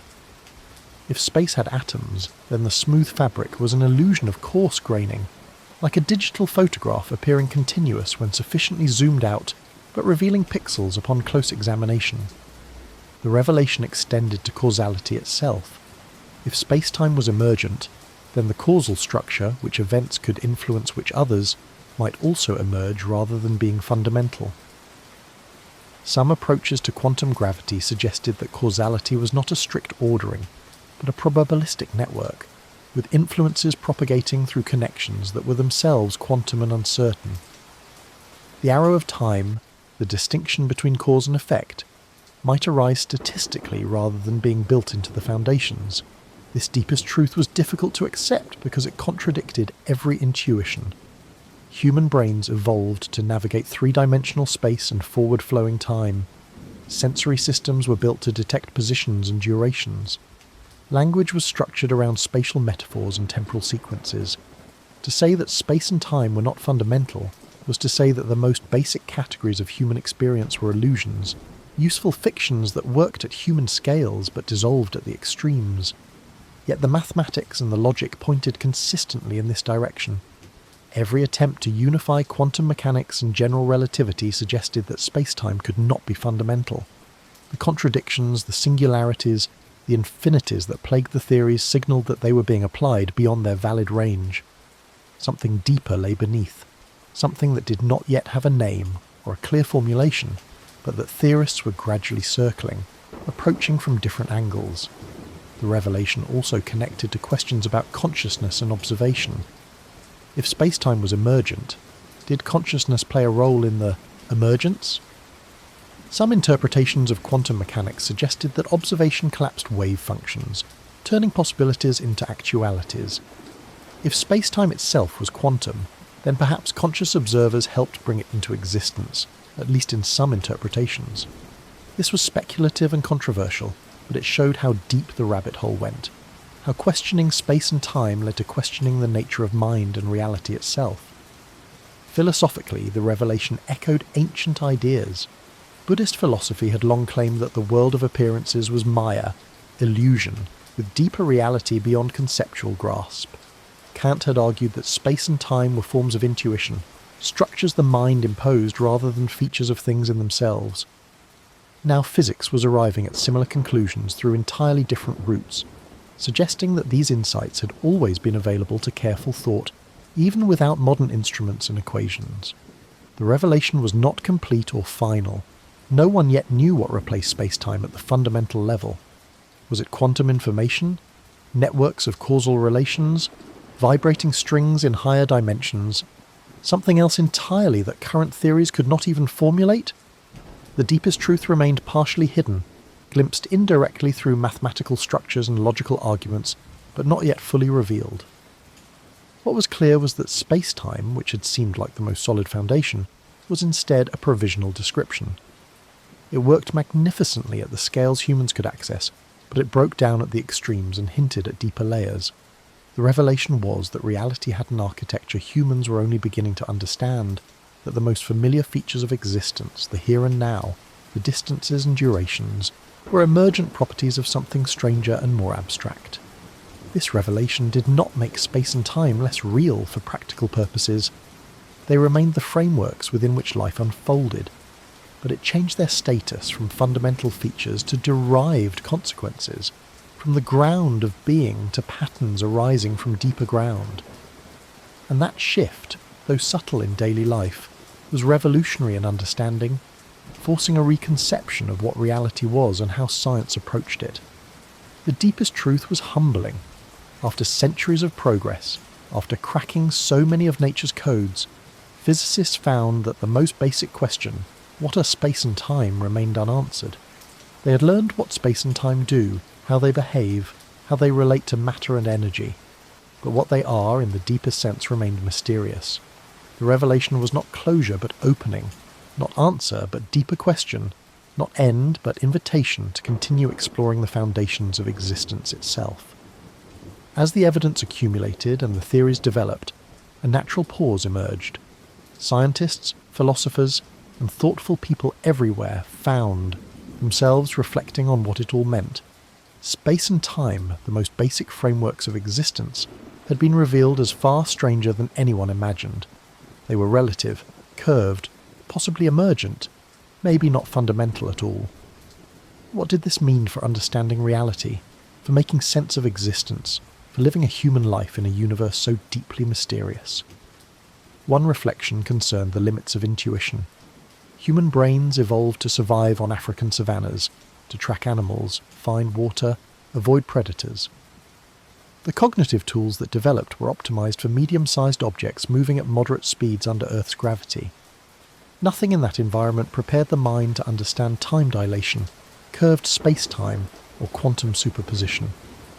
Yet humans had managed to discover these truths anyway, through careful observation, rigorous reasoning, and mathematical abstraction. This suggested something profound about the power of thought. Despite being shaped by evolution for practical survival, the human mind could transcend its origins. It could imagine realities far removed from immediate experience, test those imaginings against evidence, and arrive at truths that violated every intuition. Mathematics became the language for this transcendence, allowing precise formulation of ideas too strange for words, providing consistency checks that prevented logical errors. Another reflection focused on the unity underlying apparent diversity. Space and time, which seemed like separate categories, were woven into space-time. Matter and energy, seemingly distinct, were related by Einstein's equation. Quantum mechanics and relativity, developed independently to explain different phenomena, both pointed toward a deeper, unified description. Again and again, investigation revealed connections where separation seemed obvious, unity beneath apparent multiplicity. This pattern suggested that reality had a simpler structure than appearances indicated. The goal of physics had always been to find the minimal set of principles from which everything else followed. The discoveries about space and time continued this tradition, reducing two concepts to one, showing that diverse phenomena shared common causes, revealing the elegance hiding beneath complexity. Yet the reflection also acknowledged genuine mystery. Despite all progress, fundamental questions remained unanswered. What was space-time made of, if it was made of anything? Why did the universe have the dimensionality it did, 3 spatial dimensions and 1 temporal? Why were the constants of nature, the speed of light, the gravitational constant, the masses of particles, why did they have the values they did rather than others? Physics could describe how these constants affected phenomena, but not why they existed or took particular values. Some found this troubling, an indication that science was incomplete, that perhaps some questions lay forever beyond human reach. Others found it exhilarating, endless frontiers to explore, mysteries that would keep humanity busy for centuries or millennia to come. The reflection revealed different temperaments responding differently to the same situation, some craving closure, and others embracing openness. The meaning of existence itself came under reflection. If the block universe was correct, then all moments existed equally, past and future laid out in four-dimensional space-time. This suggested a deterministic universe where everything was already decided, where the future was as fixed as the past. Yet living within that structure, experiencing one moment after another, the sense of choice and possibility remained vivid. Perhaps meaning arose from lived experience regardless of the larger metaphysical structure. Perhaps the journey mattered even if the destination was predetermined. If time was emergent, the reflection deepened. What did it mean to exist in a timeless reality that somehow gave rise to temporal experience?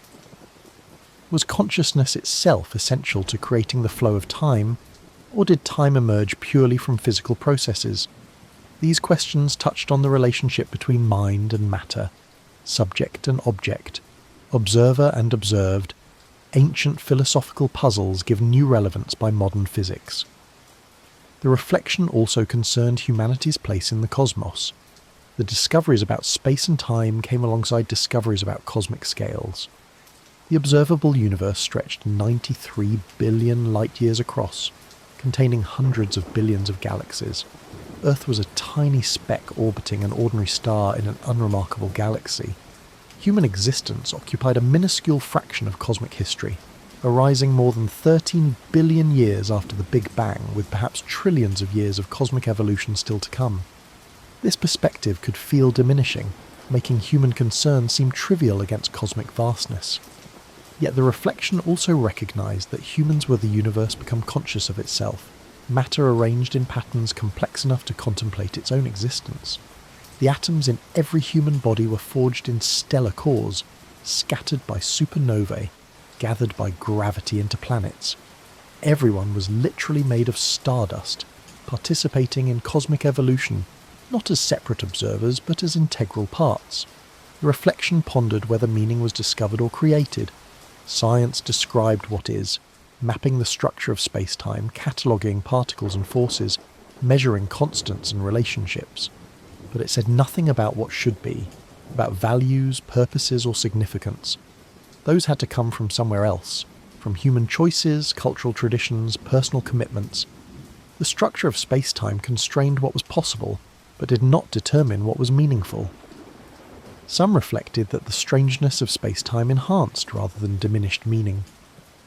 If the universe were simple and mechanical, ticking predictably like a clock, existence might feel hollow. But a universe where space-time curved, where time flowed differently for different observers, where reality might emerge from quantum information, such a universe was endlessly fascinating, worthy of awe and wonder. The mystery did not threaten meaning, but enriched it. The reflection also considered how understanding space and time affected ethics and responsibility. If all moments existed equally in the block universe, did that diminish the urgency of present action? Or did it emphasize that what you did now was eternally part of the structure, unchangeably woven into space-time? If space-time was emergent from entanglement, did that suggest everything was interconnected in ways that transcended spatial separation, implying moral responsibilities that extended beyond immediate proximity? Different people drew different conclusions from the same physics, showing how worldviews shaped interpretation. The reflection revealed that science provided framework and constraints, but not complete answers to questions about meaning, purpose and value. Those required engaging with philosophy, ethics, and personal reflection, domains where empirical evidence alone could not decide. Yet the reflection kept returning to wonder. The fact that reality operated according to mathematical laws that humans could discover, that the universe was intelligible rather than random chaos, this was not something science could explain, but something it revealed. Einstein once said the most incomprehensible thing about the universe was that it was comprehensible. The reflection pondered why this was so, why patterns existed, why minds could grasp them. Some saw design, evidence of a creator who structured reality mathematically. Others saw accident, a selection effect where only comprehensible universes could contain beings capable of asking why. Still others saw necessity. Perhaps reality could not be otherwise. Perhaps the laws of physics were the only consistent possibilities. The reflection showed that ultimate questions about why anything existed remained open, even as proximate questions about how things worked became answered. The reflection also acknowledged that understanding was collective and cumulative. No individual discovered relativity or quantum mechanics alone. Each advance built on previous work, synthesized insights from multiple sources, depended on communities of researchers checking each other's work. The meaning of spacetime's nature was not something any one person could fully grasp, but required the combined efforts of generations, sharing knowledge across time and culture. As the reflection drew to a close, what remained was a sense of participation in something larger than individual lives. The quest to understand space and time connected the present to past thinkers who wondered at the stars and to future generations who would push understanding further. The reflection revealed that meaning came not just from answers but from asking, not just from knowing but from wondering, not just from certainty but from embracing mystery as invitation rather than obstacle. The journey through space and time has taken us from ancient skies to quantum foam, from Newton's absolutes to Einstein's relativity, from the certainty of clocks to the mystery of emergence. We have seen how humanity's understanding evolved, how scientists tested and refined their ideas, how each answer revealed deeper questions. Now, as we approach the end of this exploration, it is time to reflect on the legacy of this long investigation and to return, gently, to where we began, under the quiet stars, wondering. The legacy of understanding space and time is woven into every aspect of modern life. GPS guides travellers using corrections from general relativity. Particle accelerators probe matter using principles of special relativity. Medical imaging relies on quantum mechanics and relativistic effects. The internet synchronizes using atomic clocks that account for time dilation. The smartphones in pockets, the satellites orbiting overhead, the fibre optic cables spanning continents, all depend on theories that seemed impossibly abstract when first proposed. But the legacy extends beyond technology. The understanding transformed how humans think about existence itself. The realization that time is not universal, that the present moment is relative to the observer, changed philosophical debates about consciousness, free will, and the nature of reality. The discovery that space-time curves changed cosmology from speculation to precision science, revealing the universe's history and probable future. The recognition that space and time might be emergent pushed physics toward new frontiers, seeking the ultimate foundations. This legacy belongs not to any individual but to humanity collectively. Thousands of scientists over centuries contributed, each adding pieces to the puzzle. Teachers explained the concepts to new generations, ensuring knowledge passed forward. Engineers applied the principles, turning abstract equations into useful tools. Philosophers interpreted the implications, connecting physics to broader questions about meaning and existence. The legacy is shared, built by many hands and minds working together across time. The investigation also left a legacy of humility. Despite extraordinary progress, the deepest questions remain unanswered. What is space-time made of? Why does it have the structure it does? How does it emerge from more fundamental layers? What role, if any, does consciousness play? These mysteries persist, reminding scientists that understanding is always incomplete, that reality keeps revealing new depths, that the universe is stranger than anyone has yet imagined. Space and time remain what they always were, the frameworks within which life unfolds. You still wake in the morning, move through the day, and sleep at night. Objects still have positions, events still have durations, and the world still feels solid and reliable. The discoveries about space-time's strangeness do not change daily experience, but add layers of meaning to it, showing that the ordinary is built on the extraordinary. The legacy of this investigation is not just knowledge, but a way of approaching mystery. Science showed that patient observation, careful reasoning, and willingness to question assumptions could reveal truths far removed from intuition. It demonstrated that humans could transcend their cognitive limitations, that minds adapted for survival could nevertheless grasp cosmic principles.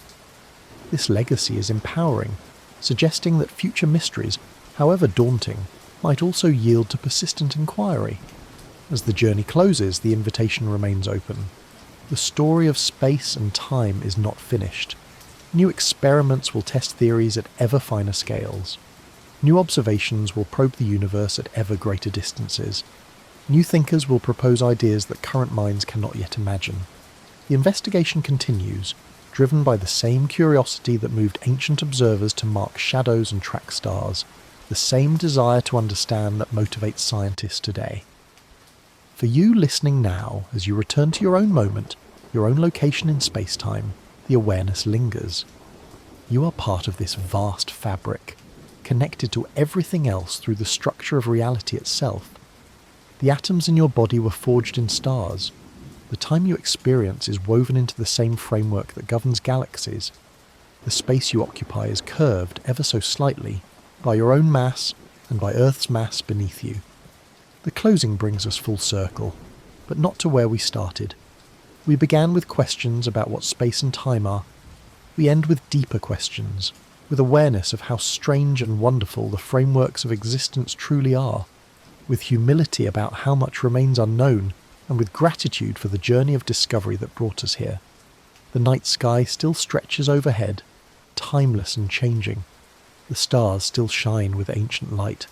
And somewhere, someone is looking up and wondering, beginning their own journey into the mystery. The legacy continues, passed from one generation to the next, each adding their voice to the long conversation about the nature of reality. Space and time will outlast us all, or perhaps transform in ways we cannot yet conceive. But the human effort to understand them, to map the invisible stage, to grasp the fabric of existence, this effort endures. It is part of what makes us human, this desire to know, to wonder, to push beyond the limits of direct experience and imagine what lies beneath appearances. As we close, the words fade, but the mystery remains. Space and time continue their silent work, holding the universe together, allowing existence to unfold, providing the framework for every experience you will ever have. And perhaps, in some distant future, humanity will finally understand what they truly are. Until then, the quest continues, guided by curiosity, driven by wonder, carried forward by the same stars that first sparked the questions so many thousands of years ago. Thank you for joining this journey through space and time.